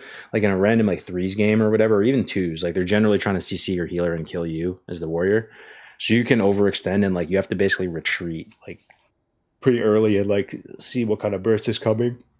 But it's kind of chill, right? Like you don't really have to throw out polys or fears, or, you know, yeah, maybe you like focus pummel something, but like you know, you go in there, you apply pressure, mortal strike. You don't have to like build up poisons. There's not tons of like resets in the same way that like a rogue is going to reset and get a re or a mage. Like, you know what I mean? It's kind of pretty like intuitive, the play style with warrior. That would be my pick. No, it's warlock. It's literally 2 buttons. Oh no, he's saying for PvP though. PvP, I think warlock has the most keybinds in PvP, like by far. And it's mainly because of like pet control and all the things you need with your pet, like devour yourself, devour your party, devour enemy, like focus devour, send your pet at the focus. Like it's either shaman or warlock, but I'm pretty sure it's warlock because you're pets. Do you think holy paladin will hold up in arenas? I think it's actually gonna like be better. Yeah, like better than people think. They'll be like underrated. Like, you will still see some. There will be some holy pally warrior teams that are like rank 1, you know, and there'll be some scattered in gladiator. That's definitely like uncommon. But like, if you play double dwarf is a huge game changer, bro. Like, I'm so serious. It's if your class can play dwarf, you kind of just play dwarf, other than rogue. But even dwarf rogue like wouldn't even be bad. Like, I'm not even kidding, bro. Yeah, you lose perception or whatever, but if you played alliance DPR double dwarf, I swear it wouldn't be bad. Like, you're going blood elf. Arsham, Ret Shaman, War is Bis. What do you mean? Holy Shock Paladin is one of the best healers in the arena. Oh yeah, he'll shock it in. Oh yeah, no worries, man, no worries. But yeah, like, make it make sense, guys. Damage to bosses, all-star DPS. The all-star things is some proprietary. I don't know how they calculate that. All bosses, all regions, rankings. Work by boss fight DPS.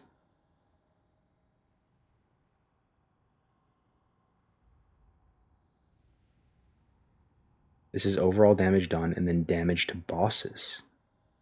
Make this make sense to me, guys. Please. Please, bro. This shit is confusing. So even though I'm trying to make it make sense, so even though hunters aren't like at the tippity top in the first couple pages, like they're sparsely represented in the first couple pages of parsing. They're consistently top dogs of overall damage done to bosses. How does that make sense?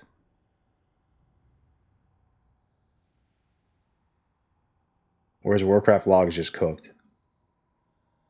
Honestly, like we're on some weird like Mists of Pandaria, like Frankenstein version of it right now. So look at statistics. It's much cleaner IMO. Statistics. Okay, let's see. Statistics. SSC, damage, all bosses, DPS, all item levels. I don't want to see all item levels, bro. I don't want to see all item levels. I want to see the top item levels. What's the top item levels? Like 120? Nope. 117? Nope. It's not. Does it go that high by 150? I think, isn't it? That's way too high, right? 105? Is this as broken? Hello? See something. 126 to 128 item level, maybe it's that. 129 to 131. Parses 1. What? Okay, just do all item levels. Whatever, man. Let's look at this. Over a range of 2 weeks. Current standings, phase 2. All bosses. All percentiles. Nah, bro. Like, I'm not trying to get the 25th percentile. Max. Now it says Destruction Warlock. But there's barely any parses. No, this stats thing is cooked, dude. Look, there's only a couple parses here. I don't know what this is. I feel like this is like an unfinished feature of their website or something.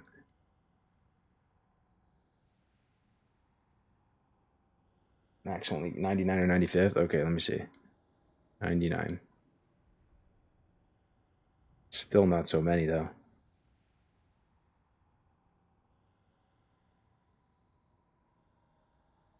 Yeah, I don't know, bro. I don't know. The statistics things is just...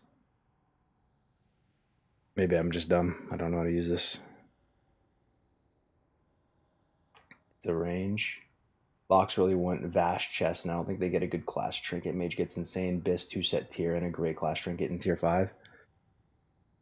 Arcane Mage and Warrior gets better and better the sweatier the group guild, but in casual, slower kill times than Lock Hunter is better. That's a base take though. Like I like that, right? Can we get behind that, guys? Is that like a good general nugget? Like this is the type of stuff I'm trying to put into a video.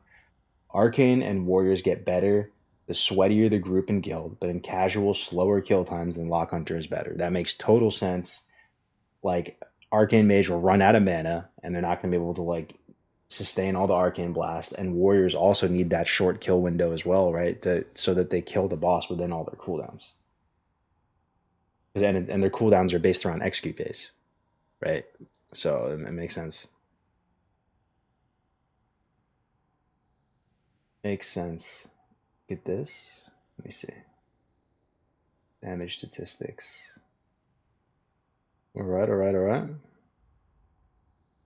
lot of lines. They look like silly bands. Look like animal silly bands here. SSC TK 99th percentile over range of 2 weeks. Going back the entire tier. Okay, I like it. Arcane Mage max 100% though. I just still don't. I see this small parse sample size and it freaks me out.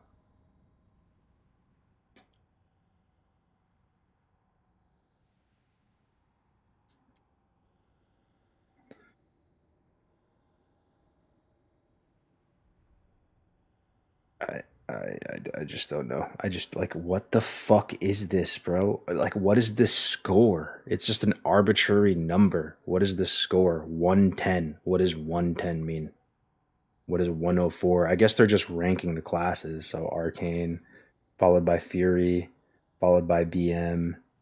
But then there's like a weird Retribution Paladin that's like somehow higher than everyone.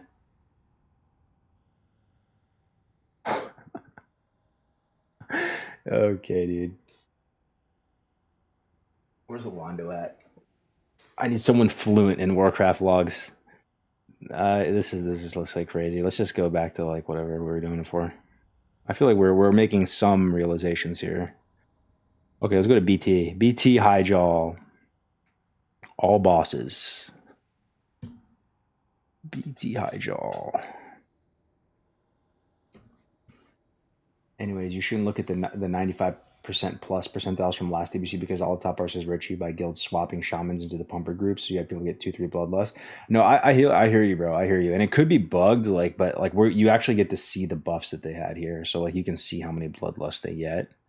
And you're right. It's not like a super perfect way of doing this by any means, but it's better than nothing. You know, we can kind of get some general patterns, pattern recognition. Okay, BT Highjaw, all-star DPS, damage to bosses. Let's go damage.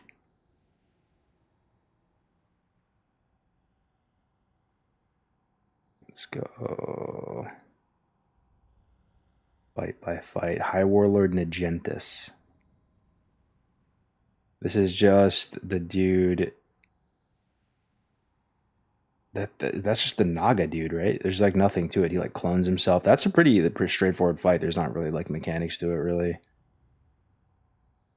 Let's see. A minute and 20 kill speed.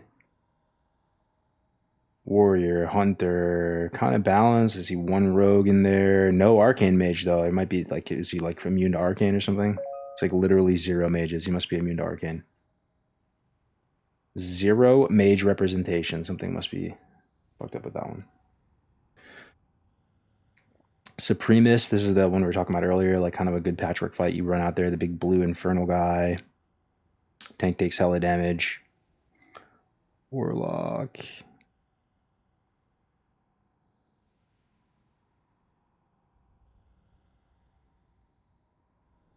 I mean, honestly, dude, like BT looking kind of balanced so far, just out of some of these initial fights. Everyone's got a shot. Shade of Akama. It's going to be an AoE fight. All Warlock. Literally all Warlock. They take bonus shadow damage or something. The Warlocks are blasting. Shade, this is the one where there's little clusters of ads that fall in from the sides, right? Pump Dumper.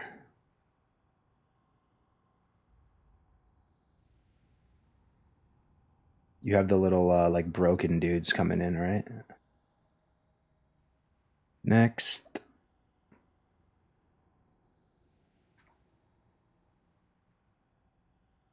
Literally all Warlocks. Pages and pages. AoE Fight Seed. It's good to see you, man. A couple of months ago, I sadly experienced that old HC character videos are not available on your YouTube channel to watch. Is it going to be available later?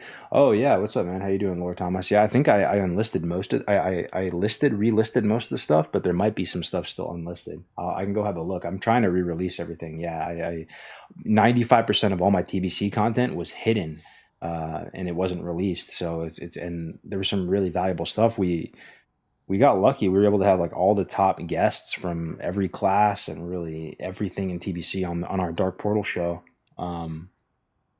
People that ended up blowing up and doing well in TBC, and all that stuff was hidden. So I'm trying to like re-release some of it.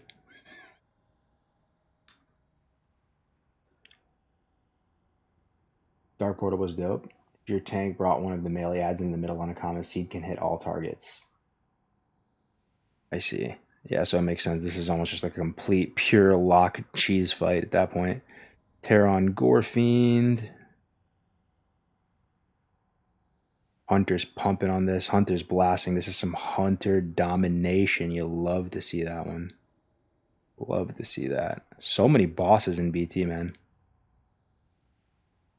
Crazy, dude. So many bosses. 1, 2, 3, 4, 5, 6, 7, 8. Oh, I guess only 9. Yeah, it goes in the high jaw. Yo, BT, best raid though, right?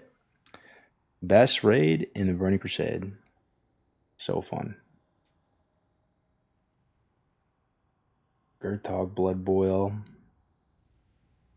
I mean, this is kind of what I was saying going into this stream though, guys. Like you're starting to see The warlocks and the hunters come online the deeper we go. Like it's weird. It's like the reverse of what you would think. Like at the start, you see tons of mage and warrior domination, and then like the hunters and the warlocks are catching up as we go. Like reverse on how you would think it would go.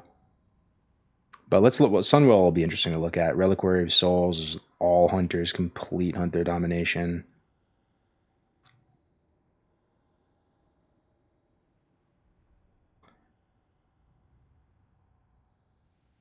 Sunwell was the best IMO, perfect difficulty. What? The Holy Paladin? Mother Shiraz? Doing some like undead Shakadin spec or something? China. This is a sus little log right here. 7,600 DPS coming out of the Holy Paladin. Some fat exorcism crits. Yeah. Aimed shot. Yeah. Illidari Council is kind of a cleave fight. Even though you kill them all separately, though. It's a long fight, though. I'm interested to see who does well in this. Warriors, okay. Warrior domination on Illidari Council.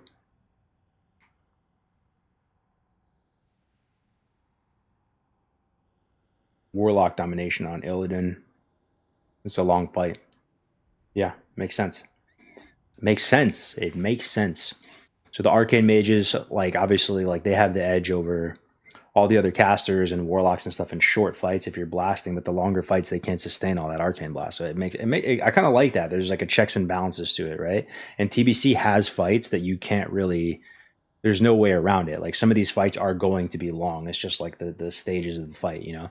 There will be fights that at minimum are going to be like around 8 minutes or 10 minutes, and warlocks are going to shine in those environments. That's pretty cool. I like that a lot actually. That warlocks have their place to them. Let me see.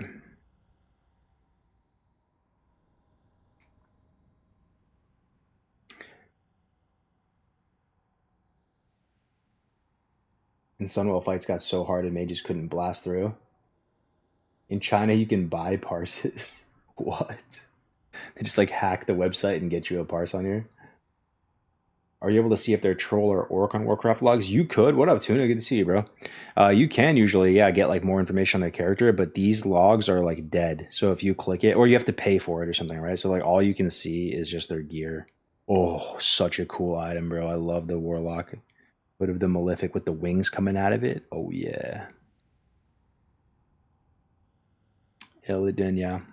A lot of Warlock domination, but honestly, like BT looks so balanced. If anything, arcane mages aren't really blasting in BT. At least in the first couple pages of all the fights. Like you'll still see some mages, you know, but it's no longer mage domination in BT. Let's go Hydra.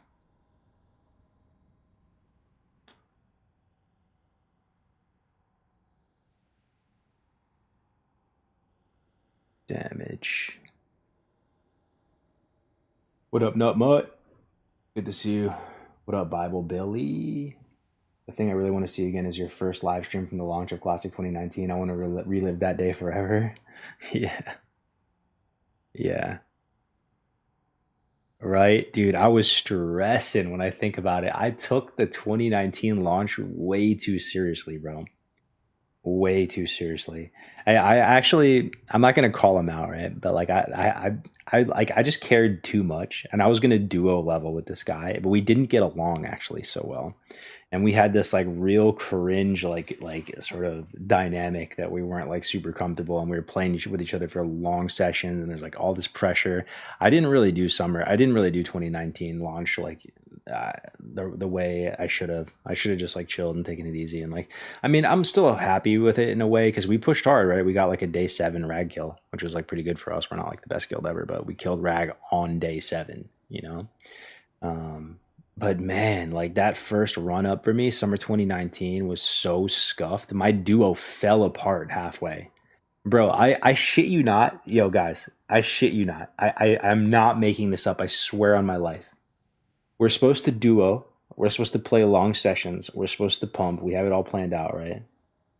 Day 1, my partner, my duo, my troll priest partner This guy wants to craft bags and give them away to guildies on day one, man.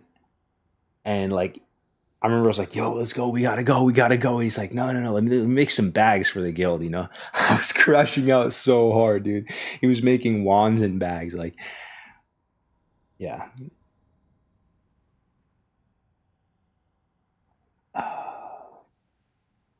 Anyway, okay. What was I saying? ADHD kicking in.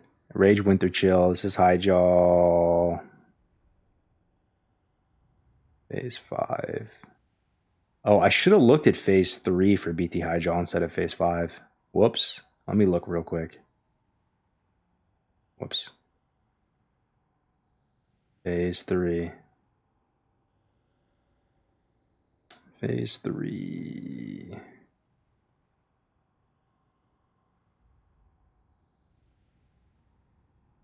See if it changes. Give me some rogue copium. Without it, I might end up maining my mage instead. Rogue copium. You want some rogue copium? They are the hero class in PvP. They're the varsity quarterback Giga Chad that steals your girlfriend. They got the Letterman jackets on. They get all the hot e-girls want to go out with all the rogues, you know. You can play with anyone in PvP. Like, it's just rogue plus whatever, and it works pretty good. You know, rogue priest, rogue mage, rogue warlock, rogue ret, rogue disc priest, rogue R druid, rogue double dog. You know, just more rogues. That's some copium for you. Warglaves copium, but you're probably not going to get them unless you start a guild. What else? I mean, yeah, and like, you'll see him here, bro. Look at this all-star DPS BT Hyjal on the phase. There's 2 rogues in the top 10. Rogues are that class, man, that like they're never really like the dominant rank 1 class that people associate with like just being the kings of the meta in PvE. And maybe in later, maybe in Wrath it was. I kind of remember in Wrath it kind of was like that though. Like, there was like, I think like during Ulduar and Wrath they were like kind of really pumping, right? And like Fan of Knives, and like it was actually very common to see like top DPS rogues. But I don't know, I didn't really play Wrath so much, so maybe the meta changed this time over. You guys would know better than me who ended up being like the kings of Wrath. But you'll always see them. Like, the rogues find a way to slip in there into the top ranks of whatever in PvE. Even in vanilla, you know what I mean? Brown class, yellow. Brown, yellow. Brown, yellow. Brown, yellow. It's like something like that. People found out warriors use the glaives better. PvE focused guilds are going warrior for glaives this time, I think. No way, really? That's some Alondo propaganda. That's a Alondo propaganda right there.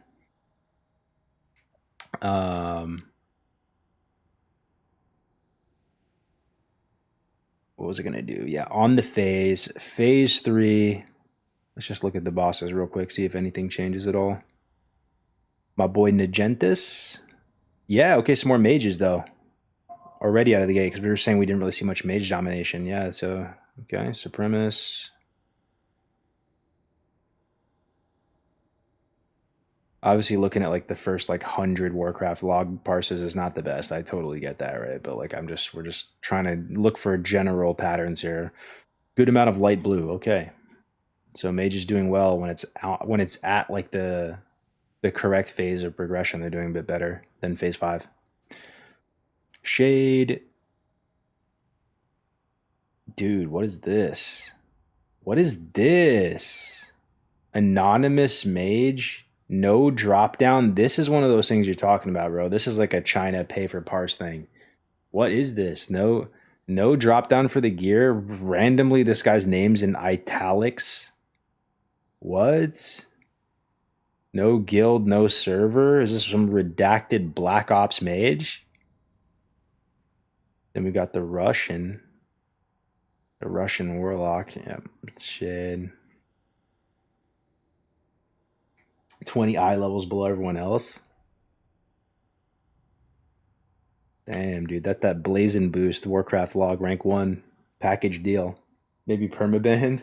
You think they just removed the log though at that point? thing I'm noticing about these raid logs is that the rankings of the mage lock hunters shift up and down as phases come and go, but there are always fury warriors sprinkled in there. Seems very consistent. Yeah, that's kind of what I'm saying too, Wormshield. Like, I don't know, like there's probably some super big brain way of analyzing all this data and making it perfect, but we're just looking through the actual results people are getting, and you can kind of see what is consistently appearing, right? Would you guys put Fury Warrior in the S tier of DPS specs in the Burning Crusade? Let me just ask you point blank period. Let's say you can pick, I'm going to make it real tough for you, actually. I'm going to make it really, really tough for you right now. You can pick 3 specs based on everything we see so far. I mean, we're going to look at Sunwell too, so maybe I should ask it at the end, but we can ask it again at the end. 3 specs in TBC, go. The best PvE specs. The best. Whatever that means to you. That means you're cutting one, though. Like, because you have, like, Destro Lock, BM Hunter, Fury Warrior, Arcane Mage. Like, these are, like, the top performers I'm seeing. You gotta pick 3, kill one, right? Bro, honestly, it's, like, to be determined, right? Like, it's to be determined. Like, the thing, you know, honestly, dude, Arcane it might be cut. It might be Arcane. You know why? Because Arcane literally, like, is kind of only good if you're pumping. Like, if it's a short fight and you're pumping. But the longer the fight goes, like, if you're actually progressing through stuff, or if the fights are too long, they're going to start being a little more mid, right? Post nerf Arcane is Biss.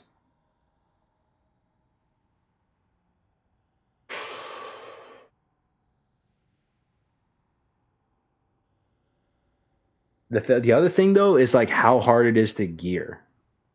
Because you know how people say in vanilla, you just stack brown class and win and profit? But it's super hard to actually gear up a bunch of warriors and get them all the swords that they need and get them all the weapons they need, right? But in TBC, is it hard to gear up warriors in the same way? Probably not, dude. It's probably easy as hell. They just do PvP and get the weapons in a couple weeks. Like, this is a whole new beast from vanilla, guys. Like, I'm really thinking about it. Like, I'm refreshing my knowledge of TBC. It's kind of easy mode to be. Like, the normal problems you suffer from as a melee is, like, competition for, like, weapons and items and stuff like that. Like, it's probably, like, the hardest thing to get is, like, DST. Like, no cap, right? Like, you get the Shard of Contempt. It's from an MGT heroic. You craft your weapons out of the gate. You craft Dragon Maw. You buy the BOE, like, Fell Axe, right? And then you have PvP weapons every season. They're probably pretty solid, right? Never got DST on my Hunter All expansion. Arcane is king till last patch, not even close. Arcane is king till last patch, not even close. I see. But those are the top 4, right? Fury Warrior, Arcane Mage, BM Hunter, Destro Lock. And the funny thing is, like, going into 2021 TBC, guys, Fury Warrior was at the bottom of the list. You guys remember that? I probably even had guides saying you're at the bottom of the list. Maybe. I actually don't remember. I don't know if I ever really made, like, PvE guides, like, ever, you know? So, like, maybe there's a chance I, like, dodged that foot in my mouth. But I swear, dude, all the guides and stuff back then were saying like, Fury Warrior was bottom. Like, bottom. And, like, they would come back, like, they'd make, like, a crazy comeback at the end. But that might have been based off private servers too, right? Where, like, they didn't have access to the vanilla items, you know? And the vanilla items, like Badge of the Swarmguard, and there's another armor pen item from vanilla as well, right? Ain't no way Furious top. What's different?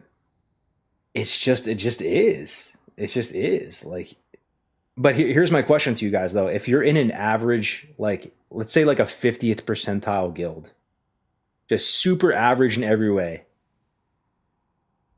what are the Fury Warriors there bottom? Are they, like, literally bottom? Still probably not, dude. Honestly, dude, I don't think it's that much the class is broken. Like, if you're seeing it consistently performing on all of these, like, raids and all the pages of, like, all the phases and all that,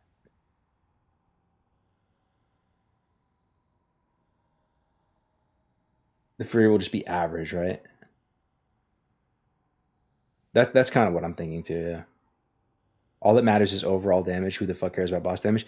No, you're right, dude. No, we're on the same page, Nerix. You can't really find that information so readily though. Like they took out the overall damage thing, but I agree that is more important, right? Than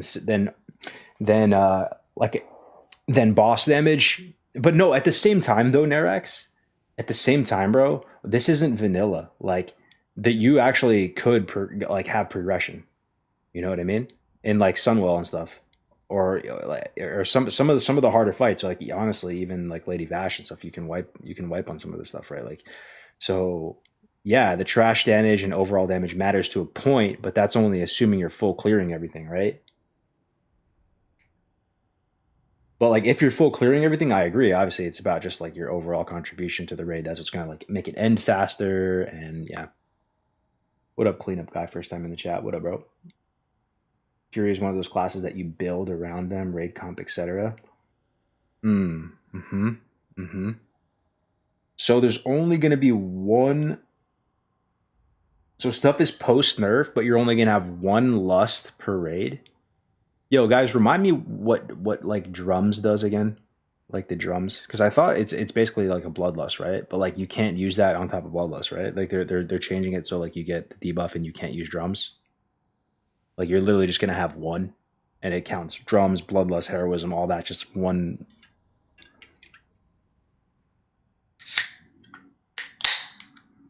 The lust resets on boss pull as well.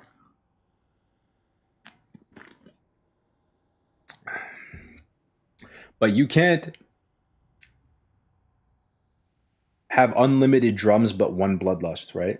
That's not how it's working. Because I remember like on private servers, you would cycle in people to like lust and drums. And like the raid leader would be swapping people around like mid raid, like mid encounter, right?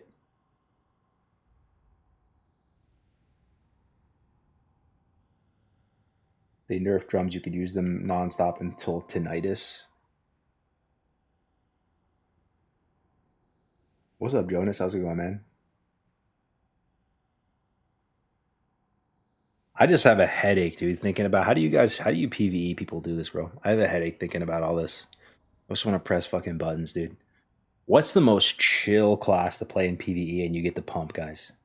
No Giga Brain, no getting fucking Badge of the Swarm Guard and doing all this. Like, it's got to be Arcane Mage. That's the foot pedal class. That's the foot pedal class. Like, I swear, that sounds so chill. Warlock? Well, actually, Warlock's kind of chill in PvE. You're right, dude. Warlock's kind of chill. Tab seed, any tab seeders? You're just like tab. Like for me, I remember, dude, my bind in TBC for for a seed was caps lock. In a raid, I would just literally tab caps lock, tab caps lock, tab caps lock. Mages with 2-piece tier 5. Arcane needs. Oh yeah, the BW. Yeah. MQG. You're right. Yeah. We talked about that earlier. Yeah. Warlock. One button macro for Hunter. Shadow Bolt for Lock. Arcane Blast for Mage. Yeah. No, I mean mages when they're AoEing though, it's a little bit more intensive than warlocks, right? Warlock, you just tab seed from like fucking 30 yards like this. Mage, you're in there, you're probably having to like flame strike and arcane blast, maybe cone cold, like yeah, it's definitely not hunter. Yeah, the hunter with the melee weave and stuff. Yeah. I find it really fun melee weaving, but I don't find it fun in the Burning Crusade. It's different. It's like really weird. Vanilla Hunter is true Hunter to me, and anything past that is not like true Hunter to me. And I know that makes no sense because there's like 19 versions of the game after. But Hunter was perfect in vanilla, bro. Like I promise you, it was so good. Like the flavor of the abilities, how it functioned, like your play style was exactly like what a hunter is, like should be, like the master of reconnaissance, intelligence, eagle eye around the map, find everything, have tracking for anything. You can track anything. You can like shadow meld with your pet if you're a night elf and be like invisible, hunt your prey. You know what I mean? Like You just the fact that there is a dead zone. I like the dead zone, honestly, man. Like it's flavorful. It's cool. Hunters are soloing the bindings right now. I saw that. Yeah, yeah, that's crazy, huh? What's up, J-Vo? Good to see you, bro. All you do is pull in raids in vanilla. Shit's trash. Nah, dude, that's an honor and a privilege, dude. Oh 07, where my hunters at, dude? I love it. I know I'm just vanilla pilled, but vanilla hunter is it's a chef's kiss. I can tell you about the entirety of the experience from leveling to the final, kill on KT. Like it's an awesome journey. Like it's really like fun and cool the whole way. The gear you get, like the progression of the weapons, the range weapon progression, melee weapon progression, so fun. You look cool, feel good. Oh man, Hunter and Vanilla. I hated the way Hunters feel with steady shot. I really do though. Like before this TBC is over, I'd like to learn how to play Hunter in TBC. And like I watched like Fjordblade play, and I played against him on ladder and stuff too. Like in the first TBC, I played against him a good amount. Like they were really hard to beat. He used like Skull of Impending and Doom, and his Druid used it, and he used it. It's crazy. I'm so glad they banned that. Oh man, but yeah, bro. I actually think like I play Roguelock in twos, right? With Skull of Impending Doom in the game, I swear that matchup is like unwinnable. That's how it felt at least, because you can't CC anything, and then like they're so durable with the traps and everything like that. But without it, I actually do think you have a really good chance of winning. It makes that much of a difference. I genuinely believe that, bro, because it's kind of obvious. You can kind of see like the script happening when you're fighting like a team that is double DPS and they have to chain a bunch of CC together. And if you can just break like one of those CCs with Skull, that's all it takes, man. Yo, Javo, thank you for that prime, brother. I appreciate it, dude. Thank you so much, man. I appreciate the support, guys. I mean, 250 people, no host, whatever, just watching us nerd out about PvE. That's really, really cool, man. I don't take it for granted. I appreciate it, and I love you guys for watching, man. I had a hard year, guys. I'm not gonna lie. Not to get too personal, but like I said, I had a lot of changes in my life this past year, and it's nice to be able to have a little tribe to fall back to, right? That's kind of how it feels for me. Like a return to form. I can kind of like recalibrate, go back to WoW for a little bit.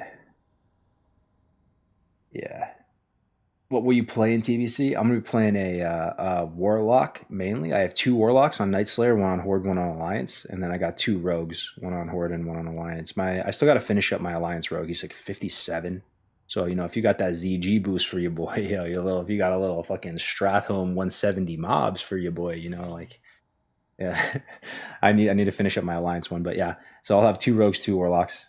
We nerds stick together even when we can't agree on what's the best DPS. Yeah, like I have these moments, guys, where like I really am so black pilled on Blizzard and like and I feel sick of the game and I like, I need some time away. But I do from time to time have these occasional moments where I'm like, dude, WoW is so fun, dude. Why is this game so fun? Like it'll just hit me out of nowhere. Like I'll see like a little short or like a video and oh man, like I try to compartmentalize the two because WoW is so fun, dude. WoW Classic is so fun, but I really feel in my heart of hearts, guys, that like Blizzard is getting carried, like the modern team is getting carried by how good their games are. I fucking swear it's true. Like they're like actively griefing the game and actively like shooting themselves in the foot over and over again, but the game is still so good on a baseline level that like of course we're going to play it, right? So we're kind of I don't know, dude. Like we should put our money where our mouth is and like not play and not like support Blizzard and some of the stuff they're doing, but at the same time it's like fuck it. Like yeah, I don't know, dude. Like it's unlucky, right? It's unlucky, bro. Unlucky. Yeah, they just have the IP. They have the rights, Like it's anyway. But I honestly feel like if they allowed people to do private servers, if they allowed the community to engineer like servers and kind of like take it upon ourselves, I genuinely feel we would have like the biggest servers. Like we people will be playing on like community servers as opposed to the official WoW Classic servers. Call it Cope, call it whatever. But like, you know, I feel the way because I'd probably be a part of it. I would be like helping, supporting, trying to like build stuff, like, you know, for whoever's doing that, you know, like. But yeah. Kargoz, what realm are you playing on for TBC? I'm on Night Slayer. There's only like 2 realms. You know, Benny was the first time around. Like Benediction was like the biggest server. Well, no, it was Benediction and Fairlina, right? Benediction for Alliance, Fairlina for Horde. Now it's basically just Night Slayer for PvP, and PvE is going to be Dream Scythe on NA. And then EU is probably the same, right? There's like just 1 Giga Mega PvP and 1 PvE. Or what is it like on EU? Buying the $80 boost is the most retarded thing I've ever heard of. Who's buying the boost in here though, guys? Be honest. Be honest. Be honest. Be honest. For a second. Be honest. Who's actually buying it? I want to know. 1, if you are. 2, if you're not. I'm not sure. I'm not sure if I will. Like I probably will though, dude. I'm not gonna lie, dude. And it's mainly I really, dude, I feel like this is like heavy cuck energy right now because like I'm talking so much shit about Blizzard and I'm like actively oiling their pockets. Like I have multiple accounts and I might buy it. It's like I want to play Arena on like some other classes too. You know what I mean? And it takes you know what I mean? Like time is money, friend, right? Like to level up from scratch. Like I'm gonna play something else. Like I don't know. I haven't bought it yet. I don't even know if you can buy it, but 1, 2, 2. Okay, a lot of 2s actually. A lot of 2s. I'm a dad who works a full-time, part-time job. I'll 100% be buying it. Dad gaming, way cheaper to just buy golden dungeon boost. Well, I don't know if there's even dungeon boosting anymore. Isn't it dead now? For like old world stuff. I think they're finding a way to do it, the mages for like TBC, but for like vanilla. What up, Defs? First time in the chat. Not gonna lie, I'm looking forward to Paladin prot leveling. Dead when pre-patch hits. Yeah. Not Classic should be free, not even 15 a month. Yeah. Yeah, it's crazy, bro. It's crazy. Like they have successfully. It's possible. Like I'm not even a tinfoil hat person, bro. But it is possible. I want you guys to open your mind. Like there's a small chance that Blizzard psyoped everybody into like how the community is right now, guys, is so different from how it was in 2019, right? The no changes stuff, like people's willingness to buy stuff, like microtransactions, like WoW token, just the commercialization of the game. It's kind of hilarious in a way when you look at it, like how far it's come from that point. And now I see people like really like almost coming full circle and warming up to retail again and saying like, yeah, you know what? Like, I think us as classic players, we should really just give retail a chance again. You know, I think like a lot of us as classic players, like we just haven't played retail in a long time and it's probably pretty good. Like I have some friends that are telling me that it's pretty good. Yeah, we should probably go play retail, guys. Like, and I'm like, I just fucking laugh, bro. Like, oh my gosh. It's crazy. Like I saw this video. I'm not gonna call him out by name, right? Maybe some of you guys saw this video too. The guy's point. He's a respected member of the community. He's been around for a while. He has way more followers and subs than me. You know. But his whole point was, okay, he was talking to his retail audience, okay? And he was talking to them and he was saying, guys, if Blizzard, he was talking about the difference between classic players and retail players. And he was like, guys, imagine if Blizzard did to us what they do to classic players. Because people in his chat were asking him if he's going to play TBC. Okay, this is the context. They're asking him, hey, are you playing TBC? And he goes, guys, imagine if Blizzard did to us what they do to classic players. Like Blizzard actually has to be creative with retail. And every 2 years they have to be creative and come up with new content for us. Imagine if Blizzard said, okay, Dragonflight just ended a couple years ago. We're just gonna re-release Dragonflight. He's like, the retail community would be up in arms. We would sue Blizzard. We'd get so mad. But these classic players, like they talk about re-releasing TBC, and everyone's like, TBC hype, TBC hype. Like even though we just did it again, it's like, bro, you're missing the fucking point, bro. Retail is just trash, bro. Like it's trash, and I'd rather play something that we know is good from our childhood. Like, and it's okay to play a solved game. Like it's fine. It's the difference between discovering something and liking discovering stuff versus like mastery and like running it back like better and something you understand. It's just a different vibe. I literally see nothing wrong with that. That's our roots as classic players, dude. That is like fundamentally what has differentiated us from retail players. Like the retail players in my mind, bro, like they're like hoarders. They like want to collect mounts and like tabards and collectibles, and they're like buying into this Blizzard ecosystem like they own these pixels. Like this is like, it's not like a game they play, it's more of like a life they live as like a Blizzard sumer. Like they just, oh, the new fucking pets out, gotta buy that. Like, I mean, I'm not trying to be disrespectful, you know, but with classic players, like I feel like we're not so attached to our characters as much. Like we appreciate them, we like them, but we see the game as a game that you can run back, you can play again. We're not scared. I'll delete my character. You guys all want to re-roll right now? All right, yeah, let's go. We're actually like a little bit more like community based with it in that way, where like you get a bunch of people who are like gamers together, and it's like you like at any point in time, bro, you could be like deep into a server, and if for some reason, you know, maybe there's a new fresh coming out and like everybody just like wants to play it together, it's like, actually I'll just like put everything down right now, let's just go play that new fresh, or like you guys want to run it back right now, and we would, you know. I like that about us. Like that's something I've always liked about us. So I don't know, like some of you guys might have seen that video, but it's like, yo, thank you very much, Blackmail 2 with the Twitch Prime. Thank you, brother. I appreciate the support. The impression this game left in us when we were young is just so strong. They literally put in one button combat rotation. Enough said. Oh man. Yeah. Yeah, I don't mean to be disrespectful. It's just how I feel, right? Like it's serious, but it's not that serious at the same time, right? I'm excited though, bro. I'm excited, boys. Might be the last time we play Burning Crusade, right? Honestly, or for a long time. And I don't think people are going back to vanilla for a long time too. I don't know what the future holds, right? They're probably going to do some Classic Plus Frankenstein abomination. They're probably going to brainwash the whole community into thinking vanilla WoW is trash. They probably will, dude. I'm convinced. Fast forward like a year from now or something, 2 years from now, people are going to be like, yeah, vanilla was a decent game. It was a decent game. It was kind of a middle of the pack game.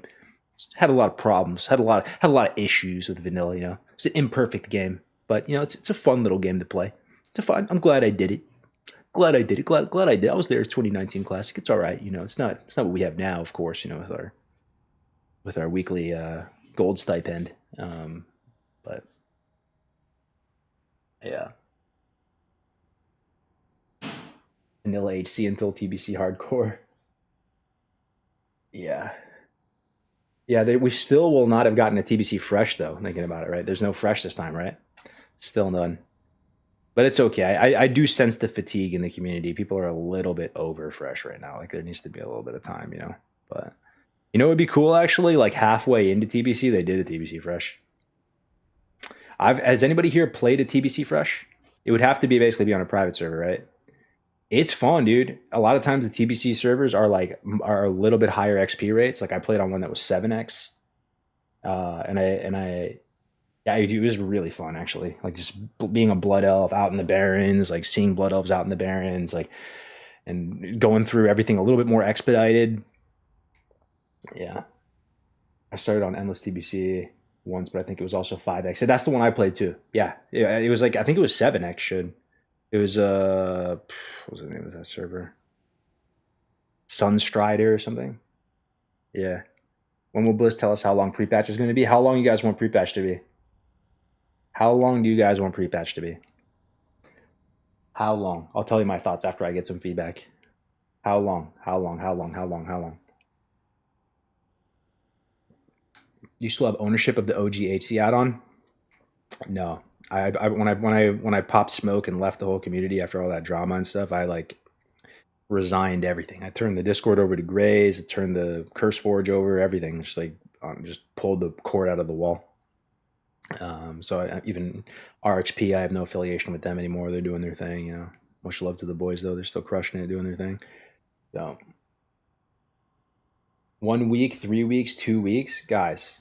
Am I the only one who wants a long pre-patch, dude? Like I want 4 to 6 weeks pre-patch. Like I don't think you understand how powerful the hype is before something is going to happen. There's one thing I've seen with WoW communities over and over, bro. Like, it's the time before Fresh is coming out or the next thing is coming out, but there's still a place to play. Like, do you guys remember like Northdale pre 2019 launch? Everyone knows it's coming and everyone's hype, and it feels like there's energy in the air, dude. Like, there's people trying to do stuff, build stuff because they know something is coming as opposed to it's here or happened. So I feel like Blizzard should milk that a bit, man. Like, make the pre-patch longer, like let people level up Blood Elves and Draenei. Like, imagine people didn't feel so pressed on time and they might actually level a Blood Elf for a Draenei, bro. I bet you there's so many people who are not going to level one because they just don't think they have time. Like, if it's 2 weeks, if it's a 2-week pre-patch, what's the point? I'm gonna go level a Blood Elf to like level 31 and I'll be doing like my Hemet Nessing Worry quest and then log out forever and never play the character again.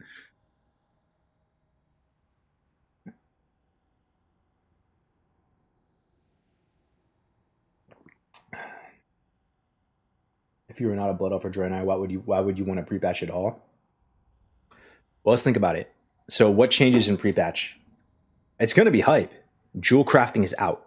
You can literally start leveling jewel crafting. That's sick.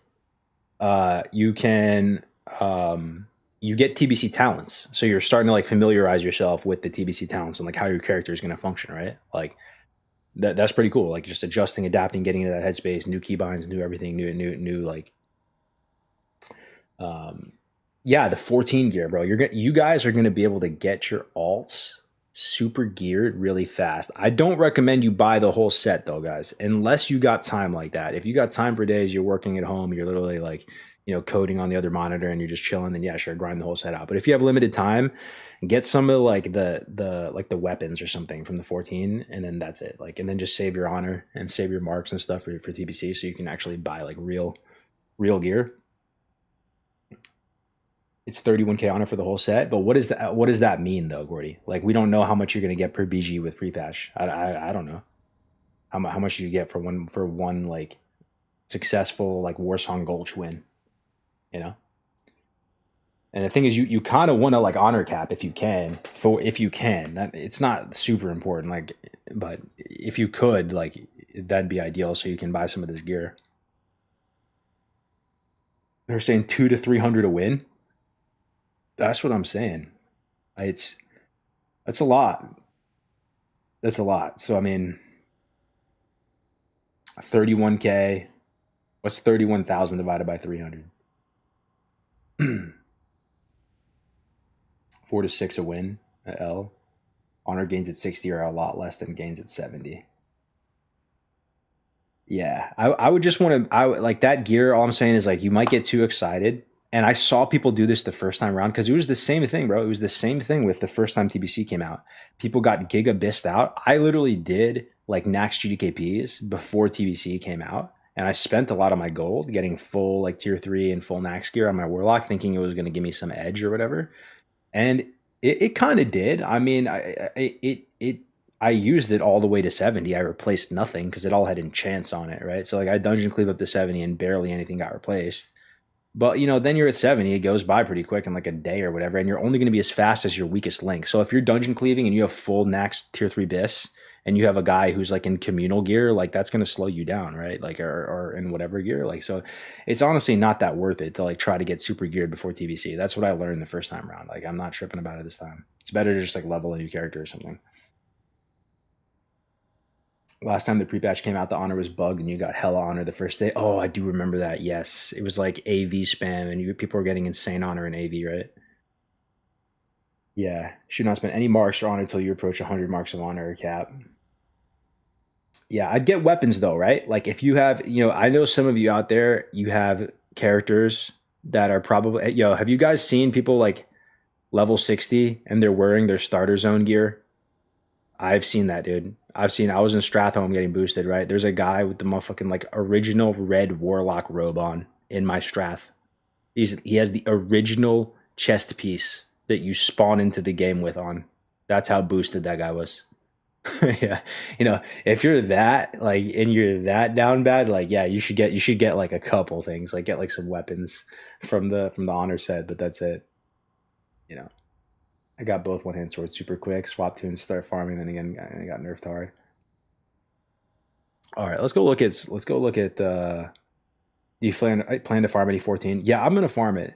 You know, part of that though, bro, is like honestly kind of familiarizing yourself with your character and your binds and like the whole switch over to the TBC talents. And it's good, honestly, just to build up some momentum and reps playing. So like I think it'd be fun, you know, doing BGs with Bobka and stuff. Like what is the BG meta though anymore these days? I really don't know. I've been out the game for a minute. You guys played Anniversary for like the last year or so. It's probably like very unrecognizable in a way because the rank 14 system on Anniversary is like some weird like solitaire PvE challenge where you have to hit X amount of honor per week. So I assume like no one's fighting. Like, are people fighting in these BGs? Is it just complete like I don't know. I don't know. I honestly don't know what to expect. Like, is there going to be like good Warsong Gulch games, fun games? Is going to be like fun AVs? Like, I assume it's going to be really boring and painful, the BG process. I assume that's not going to be like an enjoyable thing. Anyway, we're in Sunwell. Here we go. Let's see. Kargoz. Damage to bosses. Damage, Kargoz, all regions, all classes. Who's the top dog of Sunwell, guys? Ooh, man, that's some green class. Brick wall of green class. Brick wall of Asian hunters. Sounds about right. We got Pars God X. We got Afghan X. We got some nice kanji here. Ooh, and that's right, survival. Survival hunter ends up being good with gear, right? Same thing like vanilla, honestly. That spec scales like with when you have insane gear. Okay, so Kargoz. Then we go. Let's go some other fights. Let me scroll down a little bit. Yeah, Hunter domination in Sunwell. Hunter domination, first page all hunter.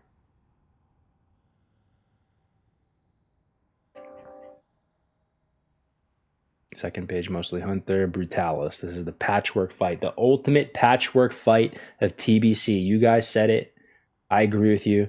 The ultimate patchwork fight of TBC. What class is on top? Anything anonymous is sus, dude. This stuff doesn't count. This doesn't count. No guild, no name, italic name. I wish they'd just remove all this.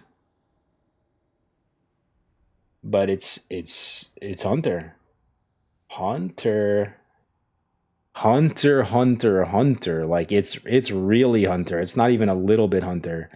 It's really Hunter and there's no mage. Hold up, dude. This is full final form gear, full everything. 0 mages. 2 pages, 0 mages. Whoa, dude. Let's keep going. I see a little bit of brown class, a little bit of purple class. Oh, that's my boy Church Vibes right there. Progress, Firemon. Nice. I know that guy. Yo, what's going on with this? Guys, what's going on with this? What happened, Arcane Mages? Arcane, what happened? Is it because it's like a little bit longer of a fight, bro? What happened? Arcane is cooked. There's no mages.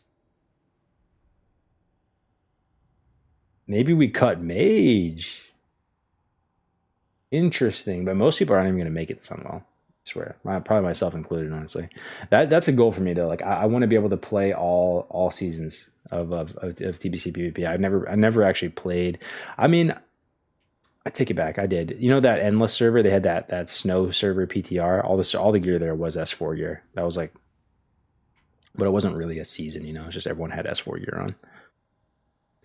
Okay, well, there's literally 0 mages on like the first 8 pages of WoW of Classic Warcraft log. So what does that mean, guys? What does that mean? The most fair and balanced patchwork style of the style fight of the expansion, and there's 0 blue class. I see purple, I see brown, I see green, I see 0 blue. Wah, wah. We'll look at the other fights too. Here we go. Felmist. Ooh, man. Hunter, 0 mages, 0 mages. Another longer fight, though. It's just 3 minutes at least. Mages, trash, and Sunwell, question mark? Question mark? Question mark. Mages, trash, and Sunwell. Thoughts? Thoughts on this? Let me see. Eridar twins. It's the same story, bro. It's just straight up brick wall of grid. This is what people thought the logs were gonna look like when they looked at TBC logs. And I'm glad we're doing this, right? Because like when I make this video, I'm gonna be able to share some of these findings. You know, we just looked at the logs, the first few pages, just every single fight in the game, all the tiers, and the deeper into the game we saw like actually hunters and warlocks becoming a little bit more common. Warriors were there every phase. Warriors were there, right? Like Moru. But honestly, there wasn't much representation in BT as mages as well, dude. Yeah, this is all warlocks because it's this is the Muru fight. This is like an ad heavy fight, right? The little alien guy. There's just a ton of seed damage. I wish we could actually click it and see. Look at all these Skull of Guldans. Damn, bro. I want this item so bad in PvP. Think about how fast my fears are gonna be. Affliction Lock? Still using Quag's Eye and Sunwell. Insane. Double haste. Quagmaron's Eye. One mage. And then kill Jaden. Are you going to try UA at all like Shades? Yeah, I'm going to play some UA with Bobby in a bit. We're going to stream in a bit. Yeah. Yo, look at this, guys. The final boss of the final raid. How does that feel? That's the ultimate accomplishment. Alondo, king of the expansion. Rank 1, kill Jaden, bipolar, fair Lena on his alt. All warrior, dude. All warrior.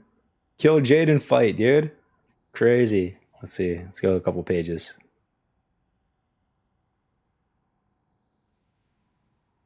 Alondo crank.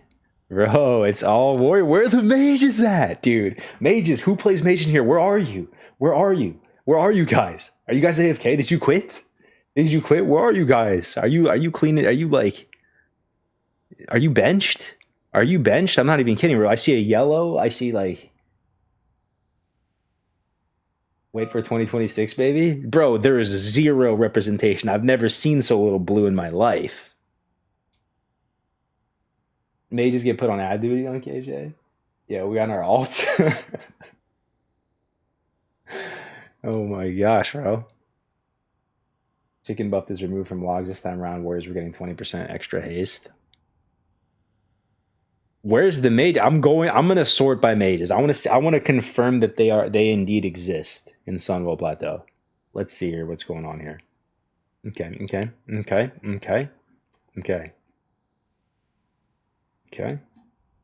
Rank 1, still 4K DPS. That's probably a cheat, though. Then we got some Chinese mages here. 4K. I mean, they're doing damn, I guess. It's just relative to everyone else. Let me see. So the warriors at the top are doing 6, high 5, mid 5. Mage is doing... Yeah, like the top of the food chain is like 4K. Very top, but they're like actually, bro, that feels so weird though, right? Like it's, you look at the DPS you're doing phase 1 as a mage versus you having like full Sunwell gear and like, but it might be the nature of the KJ fight as well, or maybe they just the mage duty, you know what I mean? So maybe it's not a fair fight for mages. I'm not sure, but I mean we did look at Brutalis, right? Like the Brutalis, we agree this is the patchwork style fight of the expansion, and on this the very top dog is doing 3,400. That would kind of bother me. Would that bother you guys? Be honest. Like if you're recommending someone to play mage in PvE, like what do you really have a lot to look forward to? Bro, yeah, you should play mage. They're so strong, and then you can't wait. One day you'll get so strong, and you'll go into Sunwell, and you'll do fucking 3K DPS on Brutalis. Huge. You'll be literally the bottom of the meters. 4 min fights though, going kind of long. Just fight duration may just run out of mana, but still, this is top of the food chain, right? These are all like insane runs. Like imagine if it's not even a good, like, you know, like what it looks like when it's more middle of the pack. Yeah. 2500 DPS on Brute with 20k mana is what I did in 2021. What's your favorite tank to be with in TBC? To be with, it's actually it's probably Druid actually, dude. Honestly, dude, Druid has insane threat. And I feel like if I played a tank in TBC, I actually think Druid is so sick. I remember doing these deep dives back in 2021 and learning how they scale really well. I'm not sure exactly why, but apparently, like in Sunwell and like some of the later tiers, something happens to them. I think it's they hit armor cap or something. Like I forgot. I have to go back and like watch these. I did that tanking deep dive with Warrior TSW and Dr. Kale. I have it on my channel. I re-uploaded it. Right. Something happens with Bear Druids where they pop off. And like I like as a tank is the tank ethos, having the most health and armor and just being the tankiest blob and just this like stable platform to heal. It sounds very appealing and insane threat, you know, like even in vanilla, like a maul critting is like the highest, most explosive like threat in the game or something, you know. So like I don't know if it's the same in TBC, but the Sunwell debuff to dodge is is it dodge cap? Is that the thing? Sunwell debuff to dodge is purely due to druids getting the 70-80% dodge. Yeah. Extremely short. My guild, which was mid-level, was running over the Sunwell bosses in less than 2 minutes of later nerfs. Imagine thinking Arcane isn't good till SSC. All right, so guys, let's wrap this up, bro. We're 2 hours 40 minutes. I appreciate you guys watching. We actually had a really good viewership. 300. This is all natty, guys. 300 viewers.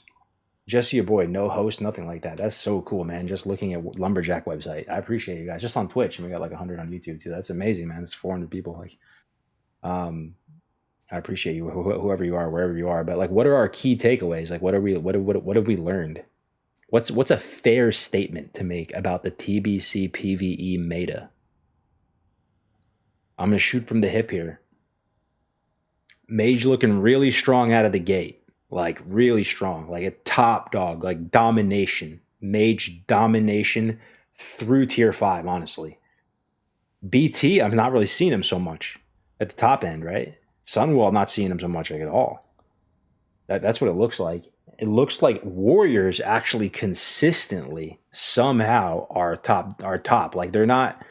No, they are. They're just top. Like they're like the most consistent performers, if anything. Like I'm not seeing so much Hunter early. Like if we look at these, the early tiers, Kara in tier 5, it's not really so as much Hunter domination, but there was that outlying factor where we looked at overall boss DPS. They didn't say damage, and then Hunters were still doing pretty well. So not exactly sure what to make of that.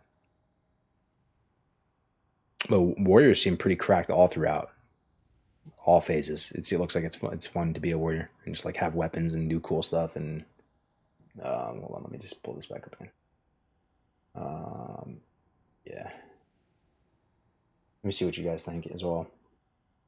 This is really helpful, by the way, because like I'm going to make a video about this stuff soon, and I just want to be able to talk to you guys, and I'll talk to some of the other big brain people that I know about the PvE stuff. Yo, Crangled Exile with the Twitch Prime. Thank you so much, dude. Thank you for the primes, the supports. It means a lot. It means a lot. Great to have you guys here. I wonder how many shaman will be brought with the change to Bloodlust, especially with all the rhetoric around them actually being good. People don't want to drop their rank 14 warriors. Warrior can be strong on parses, but they aren't heavily gear and group dependent. But aren't they heavily gear and group dependent? So they look strong on parses, but can be bad on less coordinated guilds. Yeah, maybe. I don't know though. Like the thing about gear dependence though, like I actually think it looks chill to be a warrior. Is that surprising to any of you guys too? Like I didn't realize how easy the weapon path was. I felt like that's going to be the biggest pain point because I'm kind of a vanilla guy. You know, you're just sitting there. You'll do anything. You'll literally like give someone a reach around just for a fucking like brute blade in vanilla. You know, like the weapon bottleneck is real. You know, you're out here crafting like ebon hands and like crafting black guards and whatever you can get your hands on. Right, ZG glaives, whatever you can, just to get a weapon as a brown class, right? TBC, you just craft it, like drag them all, and then you just buy a BOE axe, and that's the BIS setup. That's insane. And then the PvP weapons are pretty easy to get. You get them in a couple weeks. Like I calculated this yesterday, right? Okay, listen up. Oh, I mean, this is a good way that I can actually like shill this website a little bit too. Look, if you go right here, check this out, boys. This is a website I've been building. You've been probably hearing me shill it like crazy, but there's an up-to-date arena points calculator just using the values from the PTR. So we'll see if that ends up holding up or not, but like that's all we got right now, you know? So 34% more gear, minus 17% cheaper gear costs. You gear 43% faster. So you can look at the gear costs here, right? Main hand, main hand spell power is more than main hand melee. I guess so. I think they're. I have to double check that. That's weird to me. I thought they were both 2610. But let's say it's for me, right? 2610 for the spell power one. This is the one that I was calculating for myself. To get 2610 points, look how long it would cost. Look how long it would take. It pretty much requires a rating. I think it's 2105 in twos. No, not quite. I think it's 2110. Yeah. So 1305. You get 2110 in twos. That's 1305 points. You still get more in threes and fives, but I don't know how many you're going to get, how much more in fives you're going to get, because there's no one playing fives on the PTR, so we can't get any kind of data from it. But 1305 is enough to cover, yeah, 2610. That's wild, dude. Like, you could get that on the first week of the arena season, like 2100. And that means 2 weeks' time, you can have a main hand. That's nothing, you know? That's crazy. What class has the least gear competition? What's the druid of TBC? The least gear competition. The least gear competition, like the dress, see what you mean. Like how in vanilla you just play like Resto Druid, get everything and quit in like 1 month. Yeah, like all of your guys' druids, you know, all the druids quit by BWL. Even then, if they did make it to BWL as a feral, they get a couple pieces in BWL, realize they're not getting anything for like 3 months, and then just quit. I'm trying to remember, huh? I don't know. Can't think of anything. Can't think of it. I actually don't know. Nothing stands out. I feel like it's a little bit more like streamlined, and there's a lot more gear dropping. Maybe it'd be something like an Ellie Shaman or like a Shadow Priest or something that's like kind of like an off meta caster that has like certain stats that are like uniquely good to them. You know, like I remember there were certain pieces like in Karazhan, like that lightning capacitor trinket would go to the Shaman, and there were certain things that would just be like you would give it to certain classes and specs, and no one really cared. They're just like, oh yeah, just give that trinket to the Shaman. That's like good for him, I guess. You know, I'm not sure. What up, Podcast? How you doing, man? First time in the chat. Yeah, I'm on Night Slayer Smiteless. Yeah. Yeah, good to see you, bro. Good to see you, man. Good to see you guys. Yeah, thanks for hanging out with me. Yeah. I think Shaman, War Hunter, Shaman on tier, you can get gear for main spec and off spec. Yeah. All right, boys. I'm a little bit tired right now. I appreciate all the feedback big time. I feel like this was a W stream, right? Like I feel like I haven't talked to you guys in a while and like actually had like conversation. Like I've just been streaming some arenas and stuff because people want me to throw it on and we're gonna play. I'm gonna be playing later with Bobka too. We'll be doing some twos, but I feel like this was a really good stream where I get to like talk to you guys and actually like go back and forth and have a conversation. Like I'm pretty hyped for TBC, man. Like I'm pretty hyped for it. My plans, just for whatever it's worth, is I'll be playing on Night Slayer, Alliance, and Horde. So I got like a rogue on each side. I got a warlock on each side. And yeah, like mainly PvP focused, just because that's actually the more casual way to play, in my opinion. But I'll be doing some PvE stuff too and just going through the motions. So yeah, dude. If my mates play Resto Druid and Rep Pally, what should I fill for threes? Resto Druid, Rep Pally, probably like an Ellie Shaman or something. Ellie Shaman might be good. Or I mean, you could get like an MS effect. You could actually, okay, Resto Druid and Rep Pally. You could actually run like a warrior. A warrior would be kind of sick with that. Like kind of like a little bit of more like a turbo type of cleave, and you have an MS, big pressure. Our Druid is just good, so they're just like a really good healer. Like it's just no matter what, and our Druid's just going to be really, really good. So then you put together a Rep Pally and a warrior. It's not bad. Are you going to main TBC on Night Slayer or Dream Scythe? Yeah, I'll be on Night Slayer. Yeah. Yo, but thanks very much for watching, guys. I really appreciate it so much. I'm gonna go and host my buddy. This guy's oh my god, we got raided by Earpugs. Oh, that's crazy. Yo, Earpugs, thank you so much for the raid, dude. Guys, you guys know who Earpugs is? You've probably watched his videos on YouTube. He actually has a ton of PvP content on YouTube. He's actually, I think you're gonna blow up in TBC though, bro. I can feel it. Your videos of I've watched a lot of them. He has a lot of good PvP guides, and there's not so much like high quality PvP information out there. I'm doing what I can to fill the void. But Earpugs is one of the best sources of PvP knowledge out there right now. So like, and I got to meet him recently. He's been helping me with the site and giving me some guidance with it. Multi-rank 1, multi-classer, all that good stuff. But yeah, like, you know, the thing is too, like, there's a lot of really good arena players, but a lot of them are not the best at like teaching or like communicating or explaining stuff, right? Some of them are just built for it, like their mind. They just intuitively just play the game, they press the buttons. They're not really good at like explaining it. So it's rare you find someone who's like a good communicator too, and I think that's like a real strength of Earpugs. So yo, thank you for that raid, man. I appreciate it, bro. Appreciate it. We're talking PvE stuff today. Actually, we're like kind of remembering the TBC meta, just remembering how it all shook out. But yeah, we're wrapping up real soon here, actually, Earpugs. But yeah, give him a follow if you're interested in PvP stuff. Maybe we'll get to play together, man, at some point if you're on Night Slayer. We're gonna send it over to Pepe if he's still on. Yeah, he's still on. Everyday mop till TBC. Okay, never mind. Okay, not Pepe. We're gonna go to. I love Pepe, but mop ain't it. Let's go to. Who's Becky, dude? Who's Becky? One of the best, one of the goats of PvP. This guy never loses, bro. Like, he just literally never loses at this game. He's one of those. We'll send you over to them, and I'll be hanging out over there for a little bit too, and I'll just be working on some videos and stuff and hanging out. So thank you so much for watching today, guys. I appreciate it. Good stream today. W stream, and I'll catch you guys in a little bit when I play with Babka. Take it easy.